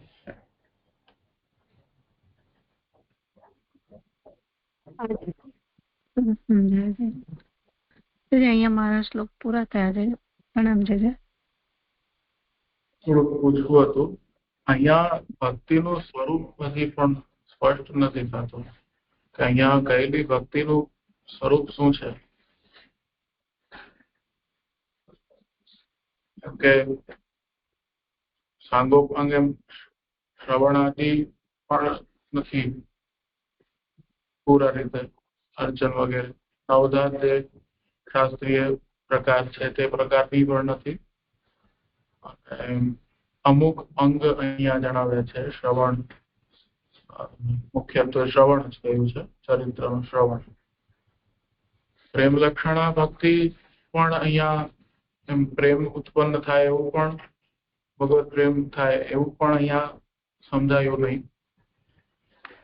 તો કેવલ શ્રવણ પરાયણ જ છે, શ્રવણ માત્ર એટલું મને અહીંયા સમજાયું નથી. વિશેષ કઈ હોય તો આપ સમજાવવા, વાત થોડી સમજાય નહીં તો પછી આમાં ભક્તિની આવશ્યકતા શું રહી જાય? કેમ કે નોર્મલી પણ એમ યોગ કે સાંખ્ય વગેરેમાં પણ, એટલે યોગ છે એની અંદર પણ બ્રહ્મ કે વિષ્ણુ કે ભગવાન જેમનું પણ ધ્યાન કરવાનું હોય એક મૂર્તિનું, તો એમાં પણ સાધનાની અંતર્ગત પણ વૈરાગ્ય તો આવશ્યક જ છે. તો એના પણ સાધનો ત્યાં ઉલ્લેખિત જ છે. તો અહીંયા ભક્તિમાં શું વિશેષ થયું છે કે થોડું એક તો સ્વરૂપ એનું શું? સારો સવાલ. એટલે અહીંયા વિશેષ થયા તો નહીં, પણ અહીંયા દેવહૂતિજીને ઉપદેશ આપવા માટે જે વિદ્યાના પાંચે પરિબળો છે, તો એ બધાનું જ્ઞાન અહીંયા કપિલજી એમને આપી રહ્યા છે. તો એમાં જે બધાનું આપે છે એમાં દરેક જગ્યાએ એમને કેન્સલ કરી રહ્યા છે કે અહીંયા એમનું અહીંયા આ પ્રાપ્ત કરી શકે એમ નથી, દેવહૂતિજી આ પ્રાપ્ત કરી શકે એમ નથી, પણ એ બધાનું જ્ઞાન એમને કહી રહ્યા છે. કારણ કે અહીંયા આગળ એમને કહ્યું ને કે હું આપને સર્વે યોગ પ્રમાણે જે કઈ શાસ્ત્રાર્થ છે એટલે એ બધું હું કહીશ એમ તમને દેવહૂતિજીને. તો એમ કરીને અહીંયા બધા જ તત્વોનું એમને વિદ્યાના 5 તત્વોનું એમને જણાવી રહ્યા છે. એવું જે મને અહીંયા સમજાય છે. જે આપ વિશેષ ના, અહીંયા રતિ સ્નેહો ભવતી એટલે ભગવાનમાં રતિ એટલે કે સ્નેહ થઈ જાય છે. એમ સ્નેહાત્મક સ્વરૂપ સ્નેહરૂપ જે ભક્તિ છે એનું નિરૂપણ કર્યું. તેના પછી તતો વક્ષ્યમાણા ભક્તિ ભવતી ઇત્યર્થ. એટલે આ પછી જે ભક્તિ થશે કે થાય છે એ તો હવે આગળ 5 શ્લોક પછી એનો વિસ્તાર કરવામાં આવશે. અત્યારે તો કેવલ એનો સ્પર્શ કર્યો છે, એનું સ્વરૂપ ત્યાં જઈને સ્પષ્ટ થશે. હા, હમણાં 5-6 શ્લોકમાં થઈ જશે સ્પષ્ટ. શરૂઆતમાં એક વાત ખાલી, શરૂઆતમાં જયારે કરદમજી દેવહૂતિજી ને કહ્યું કે હવે એમનો સમય છે કે હવે જશે, ત્યારે દેવહૂતિજી બધી વાત કરે છે એમને કે હવે આમ ત્યારે પછી ભગવાનનું પ્રાકટ્ય વગેરે થાય છે. હવે એમાં એની પહેલા કરદમજી કહી ગયા હતા કે મોક્ષનો ઉપાય રૂપે એમ પ્રસિદ્ધ માર્ગ છે ભક્તિ, કર્મ, જ્ઞાન, ભક્તિ. 3 માર્ગો મુખ્ય છે. એમાં 3 જ્ઞાનમાંથી પછી ભક્તિ, તો મુખ્યત્વે ભક્તિ અને સહાય રૂપ જ્ઞાન, કર્મ, એવી રીતે ફલ આમ સમજાય ને મોટો સ્તર ઉપર જોઈએ તો. જયારે પછી કરદમજી ભલે એમને કહે છે કે સાંખ્ય શાસ્ત્રનું થોડુંક પરિચય, પછી એ તો હવે તમારાથી એમનાથી સંભવ નથી, એટલે પછી એમને યોગનું કરે છે. ભક્તિ મુખ્યત્વે નહીં, મુખ્યત્વે ભક્તિ ને પછી એની અંતર્ગત યોગ. એવી રીતે આ વિષય ચાલે છે કે કઈ જુદી રીતે ચાલે છે? હા, કરો સમાધાન. હા, આમ તો કહ્યું લાલનજી એવી જ રીતે સમજાઈ રહ્યું છે. અને જે અહીંયા કયા શ્લોકમાં છું મને એમાં જયારે આપ સૌથી પહેલા આપે કહ્યું એમ પૂછે છે દેવહૂતિજી કે હવે મને આપ કંઈક કહો એમ જ્ઞાનના વિષયમાં, કારણ કે જે મોહથી એમની ઇન્દ્રિયો જે રાગમાં હતી તો હવે કંટાળીને હવે આત્મવિદ્યાના માર્ગે જવું છે. તો પછી આપ મને કંઈક કહો. તો ત્યારે એમને પછી જે 14મા શ્લોકમાં કહે છે કે મેં પ્રથમ યોગ શ્રવણની ઈચ્છાવાળા ઋષિઓને અનેક અંગોથી જ જેમાં નિપુણતા પ્રાપ્ત થાય છે એ યોગ કહ્યો હતો, તે જ હું તમને કહીશ. તો એ યોગ કેવા જઈ રહ્યા છે એમાં જ પછી એનું થોડું સાધન બતાવે છે કે એ જે મેં આગળના વર્ણનમાં પણ લીધું હતું કે ચિત્તની કેવી રીતે વાળું ને એમાં મન ને એવી રીતે અહીંયા બધા 5 તત્વો કેવા સાંખ્ય, યોગ ને ભક્તિ આ બધું જ સમજાવે છે. કારણ કે ભક્તિને એમાં એમ કહી રહ્યા છે કે આ બધામાં ભક્તિ કેવી છે કે સહેલાઈથી પ્રાપ્ત, ભક્તિથી ભગવાન સહેલાઈથી પ્રાપ્ત થઈ શકે એમ છે. તો એ ભક્તિ જેવો કોઈ માર્ગ નથી એમ એ 19મા શ્લોકમાં એમને સમજાવી રહ્યા છે. તો પછી એને લઈને પછી અહીંયા એ ભક્તિ માટે જે સત્પુરુષોનો સંગ છે એ કરો. તો એ સત્પુરુષોનો સંગ કરવા માટે અહીંયા આ શ્લોકોમાં જે વર્ણન બતાવ્યું, તો હવે એ સંગ પણ દેવહૂતિજી સ્ત્રી હોવાથી એ થઈ શકે એવું નથી, નભી શકે એવું નથી. એટલે પછી આગળ જઈને એમને પછી યોગનું વર્ણન કરશે. એમાં પણ એમને આત્મવિદ્યા રૂપ આત્માથી ભગવાનનો સાક્ષાત્કાર રૂપ યોગથી એમનું આ વાત આગળ ચાલશે એવું મને અહીંયા સમજાય છે. આપ જે બીજું કઈ વિશેષ કરાવો. નહીં, અહીંયા જોઈ લો આ ભાગવતાર્થના 17મા પાના ઉપર આખો વાંચી લો પાન.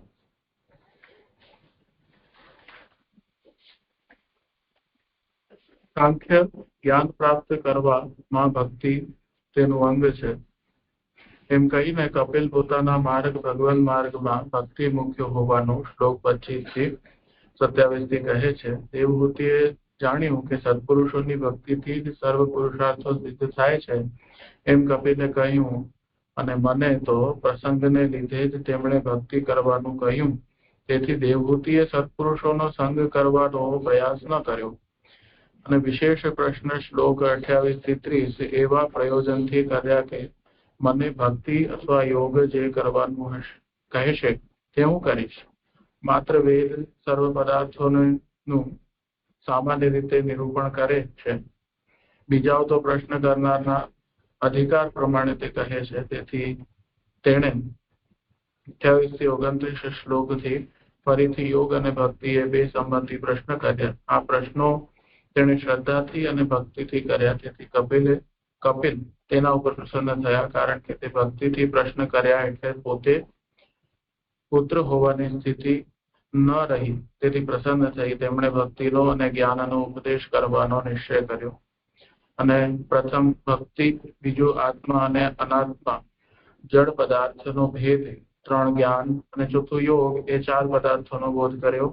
તે પૈકી આત્મા અને અનાત્માનો ભેદ જ્ઞાનનું અંગ હોવાથી તેમણે 3 પદાર્થો દેવહૂતિને કહેવાની શ્લોક 31 પ્રતિજ્ઞા કરી. એ શ્લોકમાં તત્વાન્નાય કહેલ છે, તેનો અર્થ સાંખ્યિક કોષ્ટકમાં જ્ઞાન છે તે અને ભક્તિના વિસ્તાર સાથે યોગ કહેવાની પ્રતિજ્ઞા કરી. એવી રીતે 3 કહેવાની પ્રતિજ્ઞા થઈ. એમ હોય તો પ્રથમ જણાવેલ સાંખ્યનું નિરૂપણ કર્યા પહેલા કપિલે ભક્તિનું નિરૂપણ કેમ કર્યું? એવો પ્રશ્ન થાય તો જાણવું કે સાંખ્ય શાસ્ત્રથી જ્ઞાનરૂપ ફલ પ્રાપ્ત થાય છે. જ્ઞાન મુખ્ય છે અને તે કહેવાની પ્રતિજ્ઞા કપિલે એ શબ્દથી કરેલી જાણી. તેમ ન હોય તો માત્ર સાંખ્ય કહેવાની પ્રતિજ્ઞા નિરર્થક થાય. તેથી જ્ઞાન તેના સાધનો સાથે કહેવાનું હોવાથી અને તેમાં ઘણું કહેવાનું હોવાથી કપિલે પહેલા 32 થી 44 સુધીના શ્લોકોમાં ભક્તિનું નિરૂપણ કર્યું. પ્રતિજ્ઞા સંદેશવાળી જણાય તો ઉપર જણાવેલ અર્થ એથી સ્પષ્ટ થાય છે કે ઉપર જણાવેલ 4 પદાર્થો 25 થી 29 સુધીના 4 અધ્યાયોથી કહેલ છે. તેમાં પહેલા 25મા અધ્યાયમાં ભક્તિ કહેલી છે. ત્યાર પછીના અધ્યાયોમાં અનુક્રમે સાંખ્ય, જ્ઞાન અને યોગ કહેલા છે. જી, બીજું કઈ સહાય કરનાર ન હોય ત્યારે પણ ભક્તિ ભક્તોને પુરુષાર્થનું દાન કરવાની શક્તિવાળી હોવાથી 4 પદાર્થો શા માટે કયા? એવો પ્રશ્ન થાય તો જાણવું કે આ દેવહૂતિને ભક્તિ કરવાનો અધિકાર નથી એમ વાસ્તવિક રીતે જણાવેલું છે. ભક્તિનું જે નિરૂપણ કરેલું છે તે દેવહૂતિ માટે કરેલું નથી, કારણ કે તે સ્ત્રી હોવાથી તેને સત્પુરુષોનો સંગ થાય તેમ ન હતું. અને હવે હું તને સાંખ્ય કહીશ. 26:1 એમ જુદા આરંભથી જ સાંખ્ય વગેરે દેવહૂતિ માટે જ કહેલા છે. જેથી કપિલે તેને બીજા 3 પદાર્થો કહ્યા. તે પૈકી સાંખ્ય અને યોગના પ્રકારો જુદા જુદા હોવાથી દેવહૂતિને શા માટે અને કયા માર્ગથી ફલ પ્રાપ્ત થયું એ જાણવાની ઈચ્છા થાય તો જાણો કે તેણે યોગનું આચરણ કર્યું અને તે માર્ગથી તેને ફલની પ્રાપ્તિ થઈ એવો નિશ્ચય થાય છે. સાંખ્યનું નિરૂપણ કપિલે કર્યું તેથી જ જણાય છે કે ભક્તિ માર્ગની પેઠે સાંખ્ય પણ તેને ઉપયોગી ન હતું. જી, સ્પષ્ટ. થોડો વિષય ભૂલાઈ ગયો. હા, આગળ જેમનો વારો હોય. કોણ?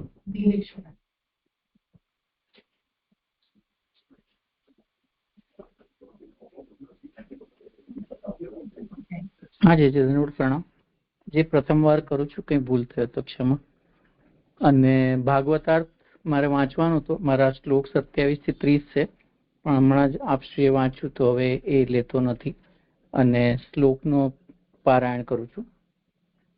Page number 375.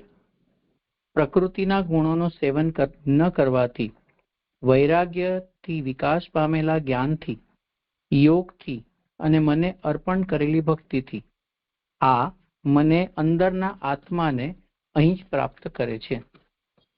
શ્લોક 28 દેવહૂતિ ઉવાચ કે આપના વિશે કઈ ભક્તિ યોગ્ય છે? મારાથી થઈ શકે તેવી કેવા પ્રકારની ભક્તિ છે કે જેનાથી હું સહેલાઈથી જ આપના નિર્વાણ ધામનો અનુભવ કરી શકું? શ્લોક 29 હે નિર્વાણ સ્વરૂપ, ભગવાને પહોંચાડનાર બાણરૂપ જે યોગ આપે કયો અને જેનાથી તત્વનું જ્ઞાન થાય છે તે કેવા પ્રકારનો છે અને તેના અંગો કેટલા છે?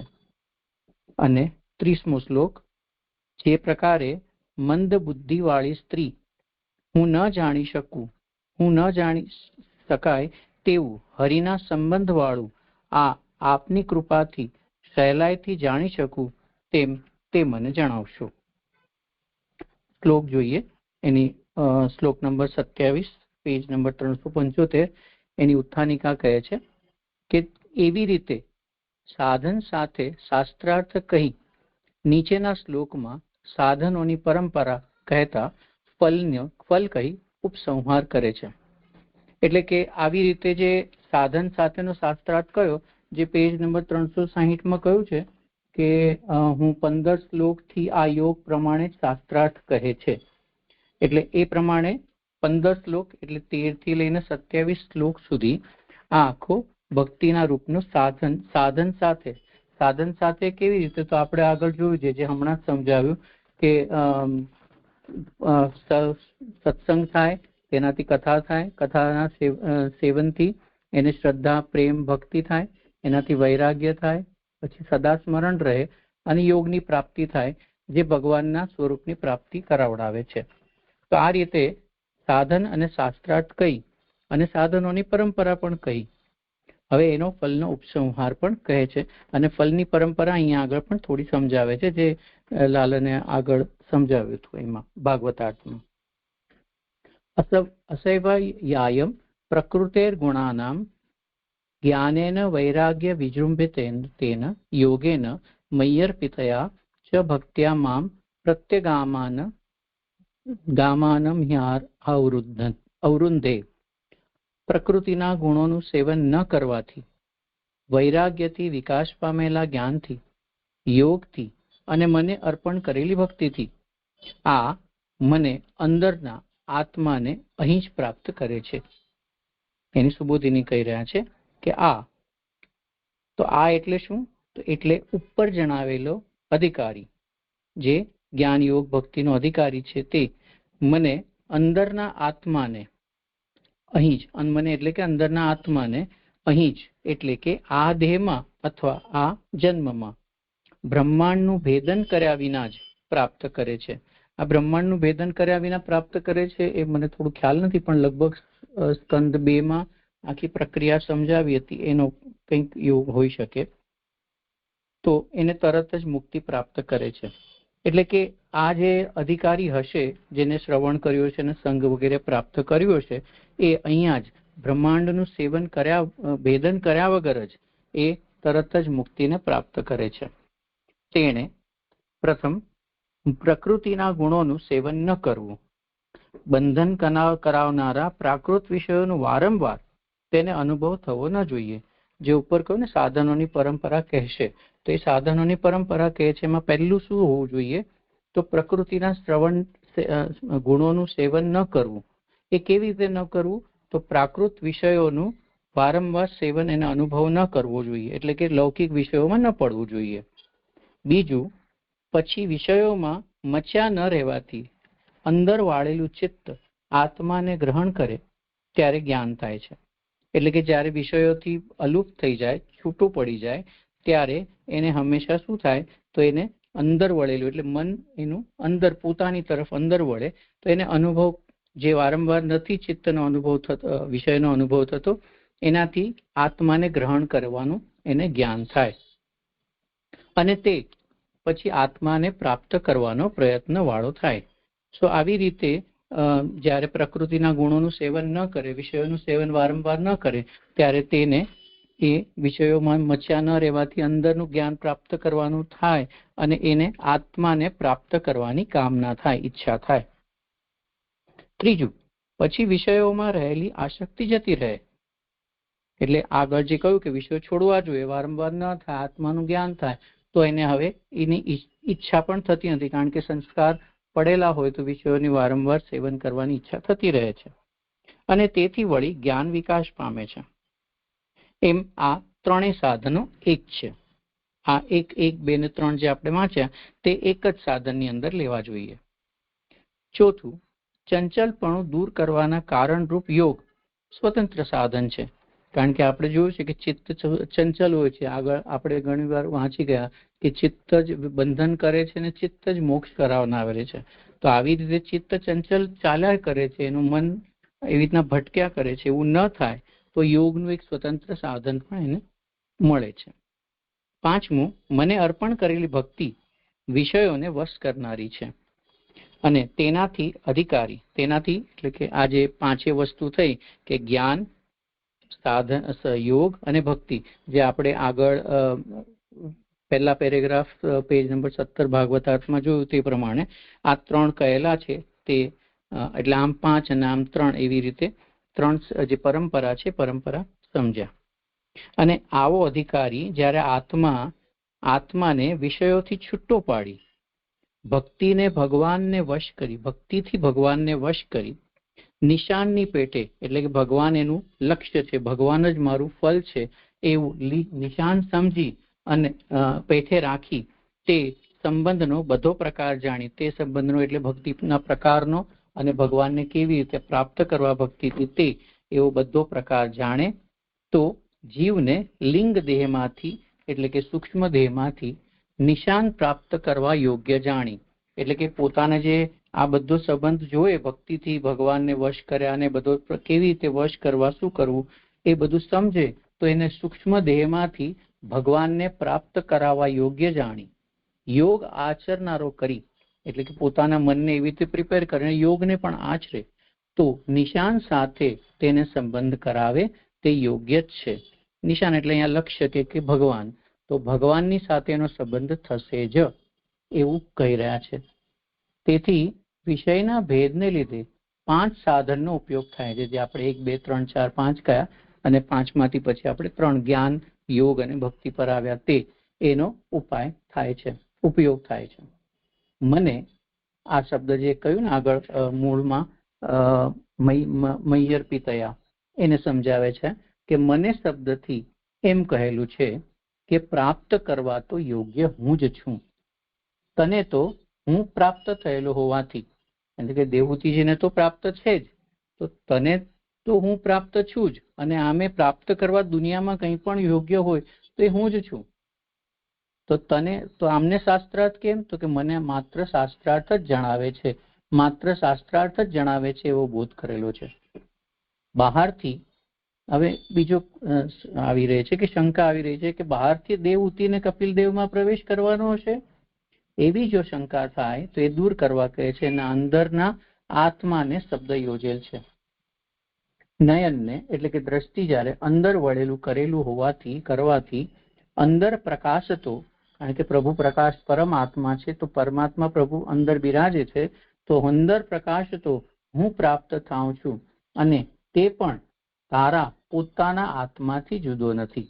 એટલે કે એવું હોય કે અંદર આત્માની અંદર પાછું પરમાત્મા છે, તો એ અલગ અલગ છે તો કેમ નહીં, એ પણ તારા પોતાના આત્માથી જુદો નથી. એમ જ્ઞાનથી પણ પ્રભુને પોતાની ભીતરે જોઈ શકે છે એવું અહીંયા શ્લોકમાં કહ્યું. એટલે કે એનો મતલબ કે શાસ્ત્રાર્થથી આપણે કહ્યું ને ઉત્થાનિકામાં સાધનથી શાસ્ત્રાર્થ કયો એટલે 15 શ્લોકમાં, અને નીચેના સાધનોથી પરંપરા, જે 3-5 સાધનો કયા અને એની સાધનોથી ફલ શું મળશે, તો લક્ષ્ય ભગવાન જ મળશે એવું આ શ્લોકમાં કહી રહ્યા છે. એવું મને સમજાઈ રહ્યું છે. અહીંયા શ્લોક 27 પૂર્ણ થયો છે.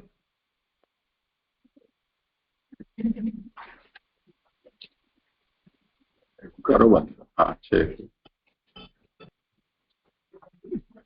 જે દંડવત પ્રણામ.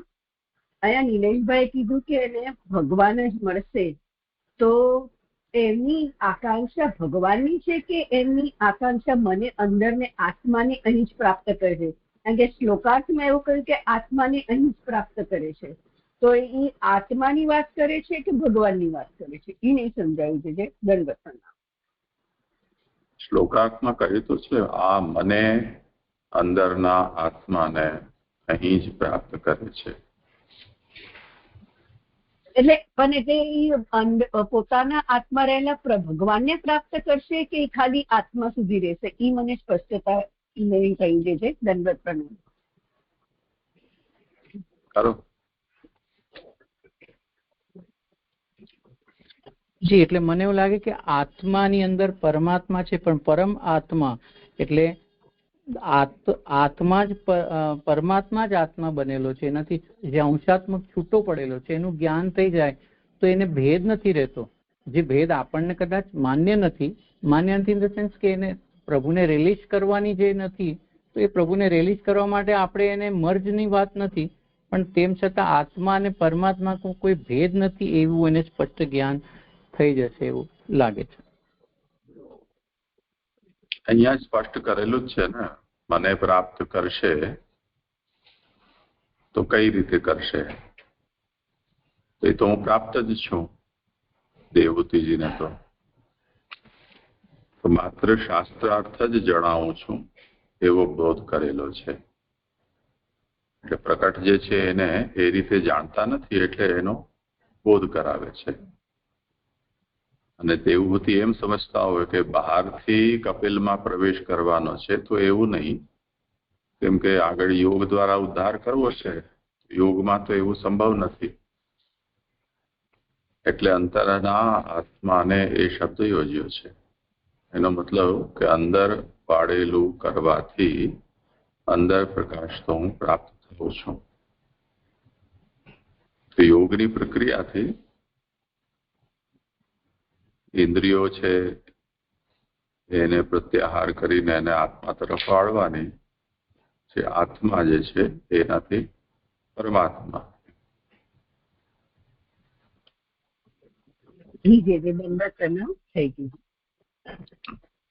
જે આ કહ્યું ને આગળ કે બ્રહ્માંડનું ભેદન કર્યા વિના જ પ્રાપ્ત કરે છે, એટલે એ પ્રક્રિયા મને થોડુંક લગભગ બીજા સ્કંદમાં છે પણ થોડું ધ્યાન નથી. આપ સ્પષ્ટ કરો તો પ્લીઝ. હા, એટલે યોગીની એ પણ એક ગતિ બતાવી છે કે પોતે મૂલાધારથી પોતાના પ્રાણનો રોધ કરે અને પછી બ્રહ્મરંધ્રને ભેદી અને એનો આત્મા બ્રહ્માંડના કટાહનો ભેદ કરીને અને પછી એની ગતિ થાય. તો એવું અહીંયા નથી થતું, સદ્યો મુક્તિ થાય છે. એટલે અહીંયાની ગતિ આપણે સદ્યો મુક્તિ ગણવાની અને ત્યાં આગળ ક્રમ એવું કહી શકાય ને? જે જી કરવું આગળ.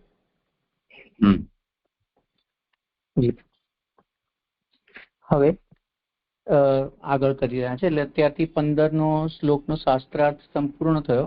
ફલ પરંપરા અને બધું જ કહ્યું. હવે અહીંયા કહી છે, પહેલા અહીં ભક્તિને માત્ર ભજન કહેલું છે, એટલે કે ભક્તિ સંપૂર્ણ સ્પષ્ટ રીતે સમજાવી નથી, એટલે ઉત્તમ પ્રકારથી કહેલી નહીં. તેથી નીચેના શ્લોકમાં વિશેષ રીતે ભક્તિ સંબંધી પ્રશ્ન કરે છે. એટલે કે આગળ થોડું કહ્યું કે આવી રીતે ભક્તિ પ્રાપ્ત કરશે કે મને પ્રાપ્ત કરશે, તો ભક્તિ સ્પષ્ટ રીતના નથી કહી. તો એ સ્પષ્ટ રીતના નથી કહી એના માટે દેવહૂતિજી પ્રશ્ન કરે છે, જે આગળ ભાગવતાર્થમાં પણ આપણે જોઈ ગયા કે આ શ્લોકમાં યોગ અને ભક્તિનું પ્રશ્ન પૂછેલો છે. તો કાચિત્વ યુચ્ચિતા ભક્તિ કેમ દ્રશી મમ ગોચરા યયા પદમ તે નિર્વાણ મજ્જ સેવા શ્રવા અહમ. આપને વિશે કઈ ભક્તિ યોગ્ય છે? મારાથી થઈ શકે તેવી કેવા પ્રકારની ભક્તિ છે કે જેનાથી હું સહેલાઈથી જ આપના નિર્વાણ ધામનો અનુભવ કરી શકું? એમાં સુબોધિની કહી રહ્યા છે કે પહેલું શ્રદ્ધા, બીજું પૂજન કરવા યોગ્ય તરીકે જ્ઞાન, ત્રીજું સેવા અને ચોથું મહાત્મ્ય જ્ઞાન થયા પછીનો સ્નેહ. તે પૈકી ભક્તિનો કયો અર્થ આપને વિશે યોગ્ય છે? એટલે કે 4 ભક્તિના આવા અલગ અલગ પ્રકાર હોઈ શકે, એટલે અર્થ કરી શકાય. તેમાંથી આપને કયો અર્થ યોગ્ય છે? જો કે અનુક્રમે 4 અર્થ યોગ્ય છે, પરંતુ જેનાથી આપનો સાક્ષાત અનુભવ થાય તે કહો. જે ત્વયી કહ્યું છે તેમ.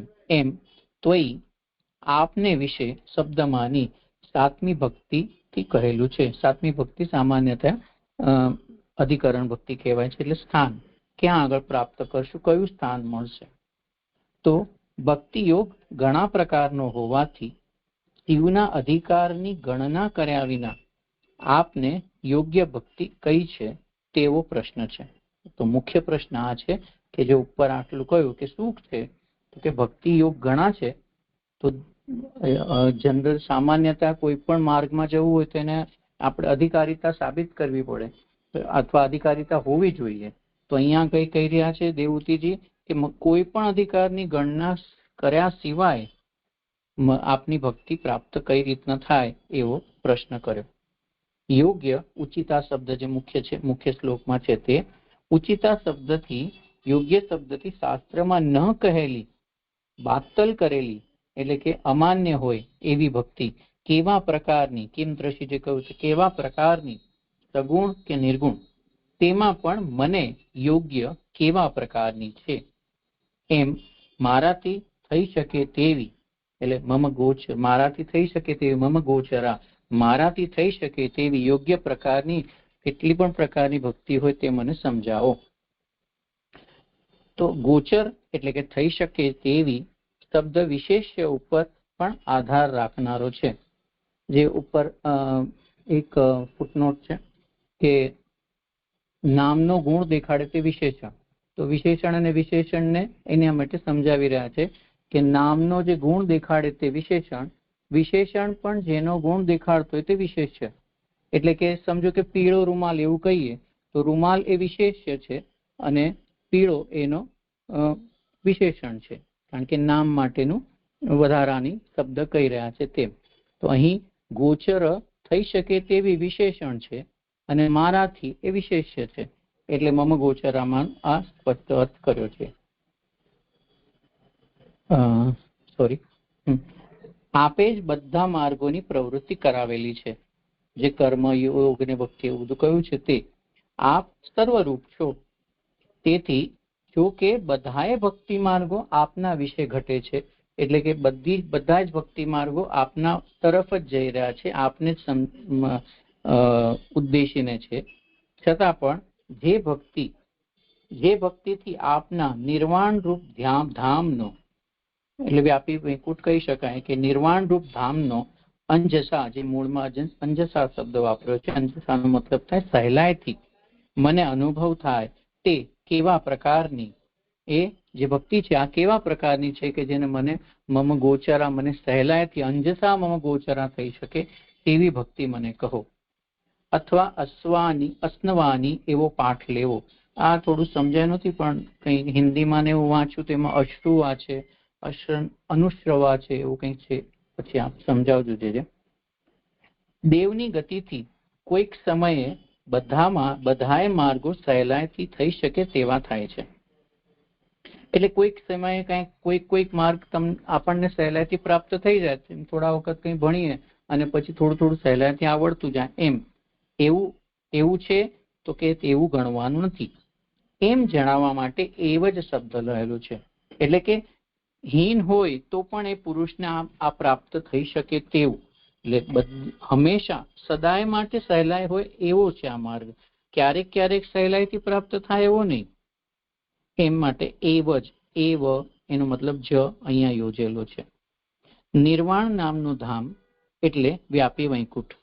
ત્યાં જે ભક્તિ સર્વ અધિકાર વિનાના પુરુષને પણ લઈ જાય. જે ત્યાં આગળ કહ્યું ને કે કયો અધિકાર હોય એમ નહીં, સદા કોઈને પણ માટે કોઈ પણ અધિકાર હોય એને ત્યાં એટલે કે વ્યાપી વૈકુંઠમાં જે પ્રકારની ભક્તિ લઈ જાય એવો અધિકાર વિનાના પુરુષને પણ, અને ત્યાં ગયેલો પુરુષને ત્યાં રહેનારાઓની સાથે, એટલે ત્યાં આગળ પણ જે લોકો વ્યાપી વૈકુંઠમાં ઓલરેડી હોય તેને તે લોકમાં એટલે કે વ્યાપી વૈકુંઠમાં આનંદનો અનુભવ કરવા જેનાથી સમર્થ થાય તેવી ભક્તિ કહો.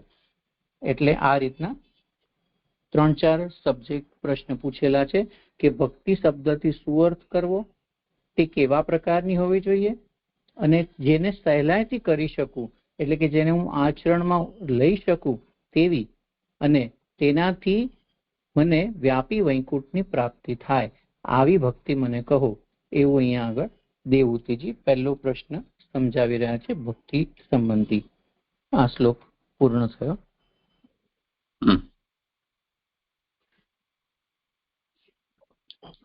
જી લો આગળ જે વળી ઓકે સોરી હા કરો. જી વળી નીચેના શ્લોકમાં યોગ સંબંધી પ્રશ્ન કરે છે. એટલે કે પહેલો પ્રશ્ન ભક્તિનો કર્યો, હવે બીજો પ્રશ્ન યોગ સંબંધી કરે છે. યો યોગો ભગવદ બાણો નિર્માણામ સત્વયોદિત કિમદ્રયી કતિ ચાંગ્નિ યતસ્તત્વાવબોધનમ. હે નિર્વાણ રૂપ વાંચવાનું. આ પુસ્તકમાં કંઈક એવો બગ આવી ગયો છે ટેક્સ્ટમાં કે જ્યાં શ એટલે મીંડાવાળો શકાર આવે છે ત્યાં આવી જાતનું ઈ અને એના ઉપર અનુસ્વાર આવી જાય છે. તો એ બધી જ જગ્યાએ કીદૃશી એમ આને વાંચવાનું છે. જી આવું ગીતાજીમાં પણ કંઈક થઈ ગયું છે. હા જ્યાં એ convert- જી જી. હે નિર્વાણ સ્વરૂપ ભગવાનને પહોંચાડનાર બાણ રૂપ જે યોગ આપે કહ્યો, જે આગળ ઓલરેડી કહ્યું હતું કે યોગથી મને યોગ પ્રાપ્ત થશે, તે યોગ જે આપે કયો તે, અને જેનાથી તત્વોનું જ્ઞાન થાય, જે આગળ કહ્યું ને કે 4 થશે પણ 4 ની પણ 3, કારણ કે યોગ અને સાંખ્ય એક જ લઈને, તો એ તત્વોનું જ્ઞાન થાય તે કેવા પ્રકારનો છે અને તેના અંગો કેટલા છે. તો એ સુબોધિની કરી રહ્યા છે કે ભગવાન રૂપ નિશાન સાથે, જે આગળ નિશાન આવ્યું હતું કે ભગવાનને જ લક્ષ્ય છે, એટલે કે આનાથી પ્રાપ્ત શું ફળ થશે, તો ભગવાન જ પ્રાપ્ત થશે. તો ભગવાન રૂપ નિશાન સાથે આત્માનો સંબંધ કરાવવા જે બાણ રૂપ યોગ્ય છે, કારણ કે નિશાન બાણ સાથે કોઓર્ડિનેશનમાં છે, એટલે અહીંયા કહી રહ્યા છે કે જેનાથી મને આત્મારૂપ ભગવાનનો સંબંધ થાય તેવો યોગ મને આપ કહો. ભગવાન સર્વ સ્થળે જીવને પહોંચાડે તે વિષયનું કારણ ભક્તિ છે. જીવને પોતાની મેળે જવાના સાધનરૂપ યોગ છે. એટલે કે ભગવાન જ્યારે જીવને પહોંચાડે પોતાની રીતના, તો ભગવાન પોતે જ્યારે પહોંચાડે તો એનું કારણ એને માટે ભક્તિ જ છે. પણ જ્યારે જીવ પોતે કરે છે તો પોતાની મેળે જવાનું સાધન જો હોય તો એ યોગ છે. એ યોગથી મને પ્રાપ્ત કરે છે, જે ઓલરેડી કહ્યું છે શ્લોક 27. એ શ્લોકમાં આપે યોગ કહેલો છે. તેના સ્વરૂપ અને તેના અંગો કહો. જેનાથી મને પ્રાપ્ત કરે છે તેવો યોગ, તો યોગ અને તેનું સ્વરૂપ કેવું છે અને તેના અંગો કેવા છે તે મને કહો. કારણ કે શાસ્ત્રમાં જુદી જુદી જાતના યોગ કહેલા છે. આમ દેવહૂતિજી યોગની પણ સ્પષ્ટતા માંગે છે. યોગ સ્વતંત્ર રીતે કારણ થતો નથી, જે આગળ કહ્યું ને કે સ્વતંત્ર હોય છે એમ. તો યોગ સ્વતંત્ર રીતે કારણ થતો નથી અને ભક્તિ સંબંધી પ્રશ્ન કરેલો છે. તેથી યોગનું શું પ્રયોજન, શા માટે યોગ પૂછવા એમ પૂછી રહ્યા છે. તો એવી જ કોઈ શંકા થાય તો કહે છે કે એમાં મૂળમાં જે કહ્યું કે જેનાથી તત્વોનું જ્ઞાન થાય એમ કહેલું છે. તો યોગ જ્ઞાનનું સાધન છે. આમ ભક્તિ સ્વરૂપથી યોગ અને તેના અંગો, ફલ પ્રાપ્ત કરાવનાર તરીકે તેના અંગરૂપ સાંખ્ય, અને ચોથું જ્ઞાન. આમ 4 વિષયો આ શ્લોકમાંથી પૂછ્યા છે. યોગ અને યોગના અંગો એક વિષય અને બીજા 3 પ્રશ્ન, 3 એટલે કે ભક્તિ, બીજું સાંખ્ય અને જ્ઞાન, જે આગળ ભાગવતાર્થમાં 3માં કન્વર્ટ કરેલું છે કે ભક્તિ, બીજું અને ત્રીજું એટલે યોગનું, યોગ અને સાંખ્ય બંને એકને લીધા, અને ત્રીજું જ્ઞાન. 3 અથવા 4 પણ સ્વરૂપ અથવા સ્પષ્ટતા માટે અહીંયા 4 એમ કહ્યું છે કે આ પ્રશ્ન અહીંયા આગળ 29 શ્લોકમાં દેવહૂતિજીએ પૂછ્યા. આ શ્લોક સંપૂર્ણ થયો છે. જે આગળ ઓલું હતું ને અશ્વાની પાઠ લેવો, એ અષ્ટનવાન કેવું કંઈક છે એમ કહી રહ્યા છે, એનો માટે કહી રહ્યું છે. જેનો પેલો એક ભાગવતાર્થ આવે છે ને તેમાં એમ લખ્યું છે કે એવ અષ્ટનવા એવું કંઈ હોવું જોઈએ કે જે સહેલાઈથી પ્રાપ્ત થઈ શકે તેવું, કે અનુભવ કરી શકાય તેવું. અષ્ટનવા એવું કંઈ હોવું જોઈએ, પણ સ્પષ્ટ નથી. એટલે એ તો શ્રી મહાપ્રભુજીએ જ અહીંયા એનો વિકલ્પ આપ્યો જ છે ને, કે બીજી કોઈ કલ્પના કરવાની જરૂરત નથી. યયા પદંતે નિર્વાણ અંજસૈવાશ્નવા અહમ. આમાં અંજ બે જ છે ને, એની જગ્યાએ એક ય છે, અંજસા. એક તો એ સુધારી લેવું જોઈએ. આજે અશ્નવા શબ્દનો જે પ્રયોગ છે એ મહાપ્રભુજી એમ જણાવી રહ્યા છે કે અશ્નવાની એવો પાઠ લેવો. તો અશ્નવાની,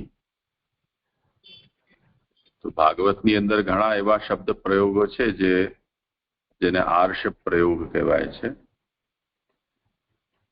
એટલે પાણીની વ્યાકરણના અનુસાર નથી, પરંતુ કોઈક સ્વતંત્ર સામર્થ્યથી વ્યાસજીએ કે જે પણ બોલનારા છે એમણે એ શબ્દના પ્રયોગ કરેલા છે. તો એને અપાણીને એ પ્રયોગ એવું કહેવાય છે. તો પ્રચલિત અત્યારનું જે વ્યાકરણ છે તેના અનુસાર અહીંયા જે એક વાત કહેવી છે એ કહેવા માટે અશ્નવાની એ ઉચિત પ્રયોગ છે. અહમ અશ્નવાની. તો આ લોટ લકારનું અશ ધાતુનું પરસ્મય પદના રૂપો છે. તો અહમ અશ્નવાની, આવામ અશ્નવાવ, વયમ અશ્નવામ, આ જાતના એના રૂપ ચાલે.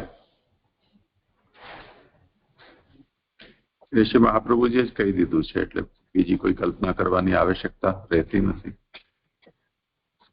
જી છે કરું આગળ છે. અહીંયા એક મિનિટ.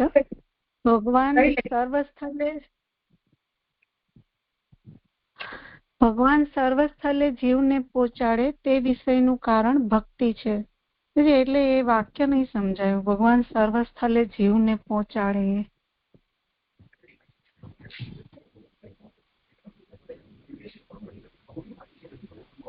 કરો સમાધાન. જી જી. એટલે મને એવું લાગે છે કે એવું અહીંયા કહી રહ્યા છે કે જ્યારે જીવ પોતાના સામર્થ્યથી કરે તો એ યોગ છે, પણ જ્યારે જીવ ભગવાન એમના પોતે જેને જ્યારે જીવને ઘણી વખત સમજાવતા હોય છે આપશ્રી કે કોઈક જીવને સ્વર્ગ લોકની કામના થાય તો પ્રભુ ચાહે તો પ્રભુ એને પહોંચાડી દે, પણ એ જ્યાં જ્યાં પહોંચે તો એ પોતાની બધી પ્રયત્નથી નથી પહોંચતો. તો એ ભગવાન એને પહોંચાડે તો એને માટે કારણરૂપ કોણ? તો એ પ્રભુ છે. પણ જ્યારે પોતે જીવ પોતાની મેળે પ્રયત્ન કરે, જે મહાપ્રભુજી કહી રહ્યા છે કે સ્વ પ્રયત્ન અને પર પ્રયત્ન, કેવી રીતે પોતાની મેળે જ્યારે જવાનું હોય તો એમાં સાધન શું છે? તો એનું સાધન યોગ છે. આવું કંઈક મને સમજાય છે. જે એવું સમજવાનું છે. તને શું લાગે છે? હા, એટલે મને એવું પણ એક આવું સમજ્યા કયું પછી એમને એવું સમજમાં આવે છે કે એવું બી સમજી શકાય કે જે જીવનો જે અધિકાર હોય એ માર્ગમાં એની મોકલે, એવી રીતે સમજાય છે.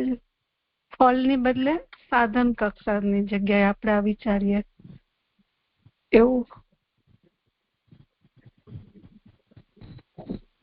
એવું સમજાય છે. જોઈએ કરીએ.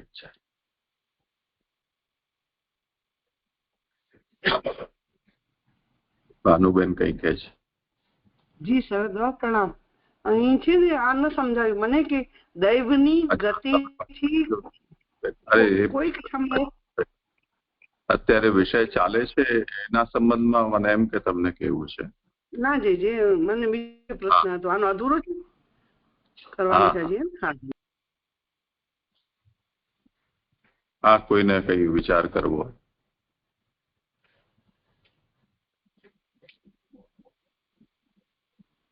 નીતા શું પૂછ્યું તે મને ધ્યાન બહાર ગયું. આ પ્રશ્ન પડી દીધું એટલે જરા કહેતો. એવું પૂછ મ્યુટ થઈ ગયો ફોન. હા જી. ભગવાન સર્વ સ્થળે જીવને પહોંચાડે એટલે એનાથી શું સમજવાનું એમ? જી જી હા સમજી. એટલે નિલેશભાઈ એમને ફળ સંબંધી કહ્યું, તો પછી મને પણ એવો વિચાર આવ્યો કે આપણે એને જે જીવનો જે અધિકાર હોય એ માર્ગમાં પહોંચાડે એવું સમજાય એમ. મેં એવું પૂછ્યું એટલે આનાથી એવું સમજી શકાય? ખબર નહીં હજુ જે હજુ એવું કશું કહ્યું કે સાધન થી ન પહોંચાય એવું કઈ વચ્ચે બોલી ને એટલે મને ન ખ્યાલ આવે છે. નીતા હા એટલે એમ કહ્યું કે સાધન તયા એને દેખીએ તો એમ, એટલે જે જીવનો જે સાધનમાં અધિકાર હોય, જે માર્ગ થી અધિકાર હોય ત્યાં પહોંચાડે એમ. જી હા.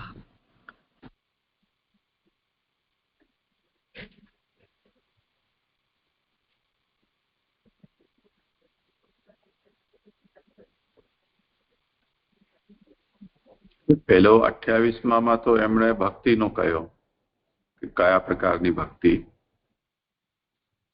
મને આપના ધામ સુધી પહોંચાડી શકે એ મને જણાવો. અને પછી નિર્વાણ સ્વરૂપ ભગવાનને સંબોધિત કરી રહ્યા છો કે ફલ તો આપ છો.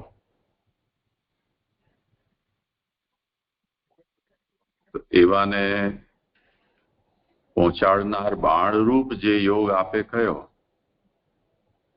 તે કેવા પ્રકારનો છે?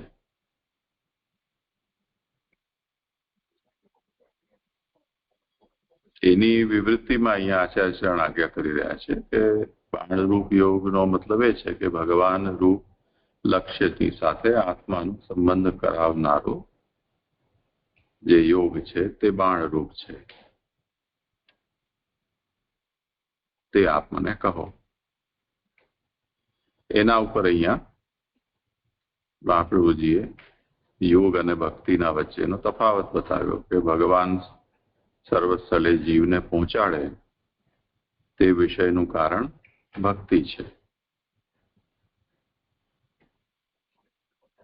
અને સ્વતોગમને સામર્થ્ય હેતુ યોગ એ જે બાલબોધમાં સ્વાશ્રય અને પરાશ્રય કહ્યું છે તે પોતાની મેળે જે જવાનું સાધન છે એ યોગ છે. તો પૂછી શું રહ્યા છે એ વાતને સ્પષ્ટ કરી રહ્યા છે શ્રી મહાપ્રભુજી કે 27મા શ્લોકમાં યોગથી મને પ્રાપ્ત કરે છે એવું જે મને કહ્યું એના સ્વરૂપ અને એના અંગો મને જણાવો. કેમ કે શાસ્ત્રમાં અનેક પ્રકારના યોગ કહેલા છે.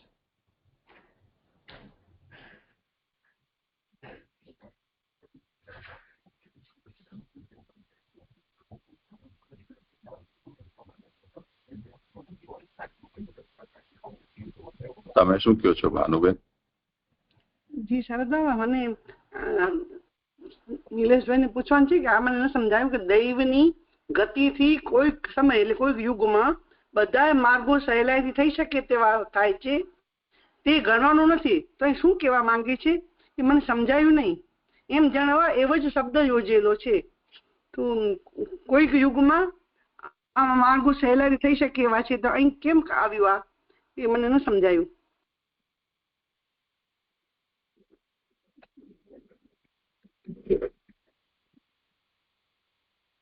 જી કરું છે દૈવની ગતિથી. હા, તો એટલે કેવું થાય કે કોઈક આપણે કંઈક કાર્ય કરીએ તો ત્યારે કોઈક કાર્ય કરતા કોઈક સમયે એ વસ્તુનું જ્યારે આપણે કંઈ મેળવવાનું હોય તો સહેલાઈથી પ્રાપ્ત થતું હોય, પણ એ દરેક સમયે સહેલાઈથી પ્રાપ્ત થાય એવું ન હોય. પણ ભક્તિ સંદર્ભમાં એવું લેવાનું નથી, એવું ગણવાનું નથી. કેમ? કારણ કે સદાય મળી જાય છે, એટલે સદાય સહેલાઈથી મળી જાય. કોઈ પણ હીન હોય પુરુષ, એટલે આગળ પણ કહ્યું ને કે સર્વ અધિકાર વિનાનો પણ પુરુષ હોય એને પણ, અને આ યોગ જ્યારે એટલે ભક્તિ જ્યારે પણ કરીએ તો કોઈ પણ વ્યક્તિ જે ભક્તિ કરશે એનો અધિકાર કે એને અમુક જ્યારે હંમેશા પ્રભુ કહે છે ને કે હું એને સહેલાઈથી પ્રાપ્ત થઈ જાઉં છું, તો સહેલાઈથી એટલે સદાય પણ પ્રાપ્ત થઈ જાઉં છું. એ કોઈક યોગ એવા હોય કે જે ક્યારેક સહેલાઈથી પ્રાપ્ત થાય એવું હોય. એટલે કોઈ તમારી કેપેબિલિટી હોય, એબિલિટી હોય, અધિકાર હોય, ત્યારે પ્રાપ્ત થાય. પણ ઇન અ સેન્સ કે આપણી પાસે એટલી કેપેસિટી હોય કોઈ વસ્તુ પ્રાપ્ત કરવાની.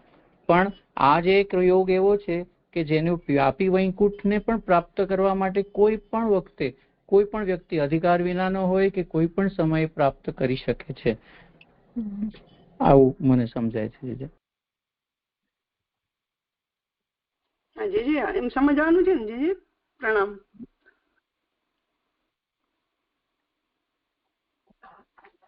ઠીક છે. અહીંયા જે આ 1, 2, 3 અને 4 આજે 29 શ્લોકમાં સમજાવ્યા ને, એમાં એવું સમજવું છે કે યોગ જ્ઞાનનું સાધન છે. પછી એક ભક્તિ કહ્યું તે તો બરાબર. પછી બીજું સ્વરૂપથી યોગ અને તેના અંગ એ પણ થયું. અને ત્રીજું જે ફલ પ્રાપ્ત કરાવનાર તરીકે તેના અંગરૂપ સાંખ્ય અને ચોથું જ્ઞાન. તો એક તો તેના અંગરૂપ સાંખ્ય એટલે ફલ પ્રાપ્ત કરાવનાર યોગના અંગરૂપ સાંખ્ય, એવી રીતે સમજવાનું.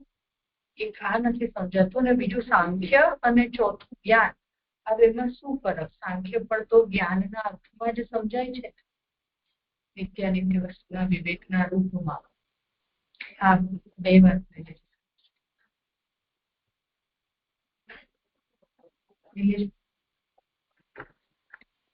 હાજી, એટલે એ જે આપે કહ્યું બરાબર છે કે સ્વરૂપથી કહો અને અંગો કહો, અને ફલ પ્રાપ્ત કરાવવાના એટલે સાંખ્યથી પણ યોગની જ પ્રક્રિયા પ્રાપ્ત કરે, જેવું મને ખ્યાલ છે ત્યાં સુધી.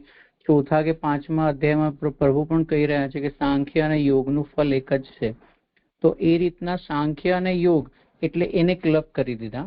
અને અહીંયા આગળ જ્ઞાન એટલે મને એવું ખ્યાલ છે કે જ્ઞાન એટલે મહાત્મ્ય જ્ઞાન જણાવનાર એવું કંઈક આગળ આવેલું હતું, લગભગ ભાગવતાર્થમાં એવું કંઈક હશે. તો એ પણ મહાત્મ્ય જ્ઞાન પ્રભુનું જાણવું કે પ્રભુ જ બધું બન્યા છે અને પ્રભુ જ મારા આત્મરૂપ છે, એવું જ્ઞાન એને પ્રાપ્ત થાય એવું. એટલે 4ની જગ્યાએ 3 સબ્જેક્ટ જે ભાગવતાર્થમાં સમજાવે છે એવું સમજમાં આવે છે કંઈક.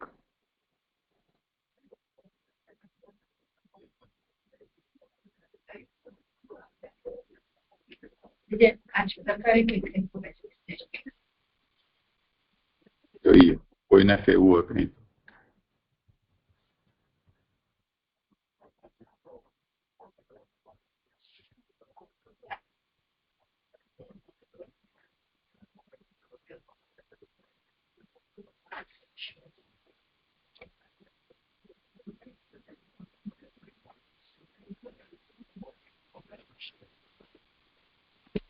ભાગવતાર્થ સાથે આને જોઈ લો, શું પૂછ્યું છે ને શું કહ્યું છે તે સ્પષ્ટ થઈ જશે.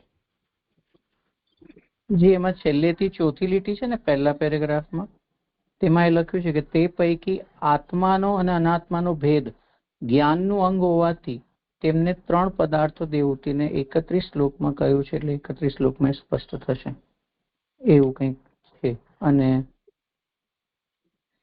આટલું સમજાય છે. ભક્તિ, આત્મા અનાત્માનો ભેદ, જ્ઞાન અને યોગ, 4 પ્રશ્ન અહીંયા આપણે લેવાના છે. તો પેલું ભક્તિ, પછી યોગ અને એના અંગો, પછી સાંખ્ય અને જ્ઞાન. તો 4 જ ભાગ અને વિષય.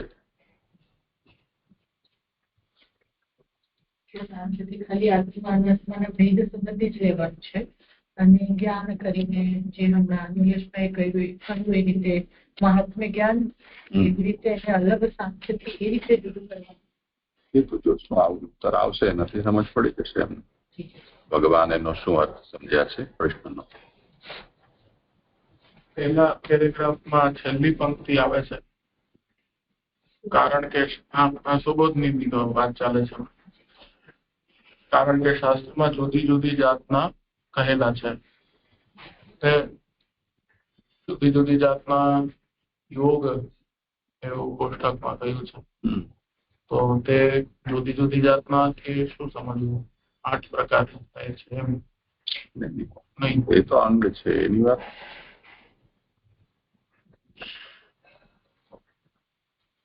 યોગમાં ઘણા પ્રકારો છે ને, હઠ યોગ છે ને, થઈ ગયું. બરોબર.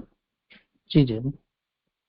આ સર્વ કહો એટલે આગળ 4 છે સબ્જેક્ટ પૂછ્યા તે એમ કહી આવશ્યક હોવાથી ઉપસંહાર કરે છે. એટલે આ 4 વસ્તુ નિચોડ રૂપે મને તમે સમજાવો એ કહેવા માટે ઉપસંહારનો શ્લોક 30મો આવે છે. તદે તન્મે વિજાનીહિ યથાહમ મંદધીર હરે સુખમ બુદ્ધયે દુર્બોધમ યોષા ભગવદ અનુગ્રહાત.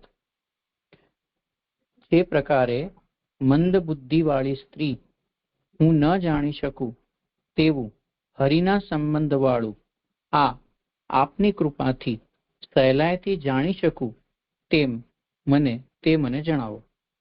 એટલે કે સુબોધિનીમાં કહી રહ્યા છે, શાસ્ત્રમાં પ્રસિદ્ધ હોય તે અનુભવમાં આવે ત્યાં સુધી કહો. કારણ કે શાસ્ત્રમાં કોઈ વાત કરેલી હોય કે કોઈ આજ્ઞા કરી હોય પણ જો તે અનુભવમાં ના આવે, આગળ પણ કહ્યું હતું ને જ્ઞાન વિજ્ઞાન તૃપ્તાત્મા કેવું, તો જ્ઞાન અને વિજ્ઞાન થવું જરૂરી છે.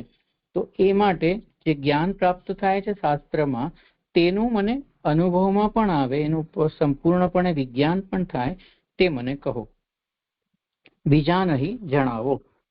જણાવવા કપિલ અધિક પ્રયત્ન કરે તે માટે, એટલે કે મને બરાબરથી આ જાણું અને કપિલ મુનિ બરાબરથી સ્પષ્ટતાથી એલોબરેટ લઈને મને સમજાવે તે માટે એમને દેવહૂતિજી મંદ બુદ્ધિવાળી હું એવું મંદધીર હરે કહ્યું છે ને તે શબ્દોથી પોતાનો હલકો અધિકાર જણાવેલો છું કે મને બહુ સમજ પડતી નથી, તમે મને આ સ્પષ્ટ કરીને કહો.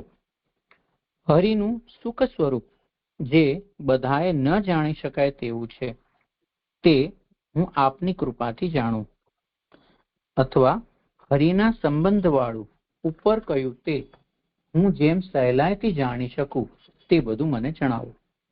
વળી માત્ર કહેવાથી જણાશે નહીં, પરંતુ આપની કૃપાથી જ જણાશે. તેથી તે શબ્દ કહેલ છે. આ તે શબ્દ કયો કહેલ છે મને થોડુંક અનુગ્રહ છે એવું ધ્યાનમાં આવે છે. તો એ એમ કહી રહ્યા છે કે આપ જો અનુગ્રહ કરશો તો ભલે હું મંદ બુદ્ધિ વાળી છું પણ મને આપની સંબંધી બધું જ જ્ઞાન સહેલાઈથી પ્રાપ્ત થશે એવું અહીંયા આગળ કહી રહ્યા છે. જી જી મારો શ્લોક 30 અને મારું નિરૂપણ પણ કમ્પ્લીટ થયું. પ્રણામ જે ભૂલ થયો તો ક્ષમા. જે એક વાત કહેવાની હતી આની અંદર, એટલે મને ખબર નથી કે સુરદાસજીના બધા જ આખા ભાગવત પર પદ છે જેમાં દેવહૂતિ અને એમનો કપિલ મુનિનો જે સંવાદ છે એમાં 8 પદ લખેલા છે એમને. તો એની અંદર બહુ સુંદરતાથી નિરૂપણ નાનું કર્યું છે. જો આપ કહો તો મોકલી આપો ફોટો પર. જી જી પ્રણામ. જી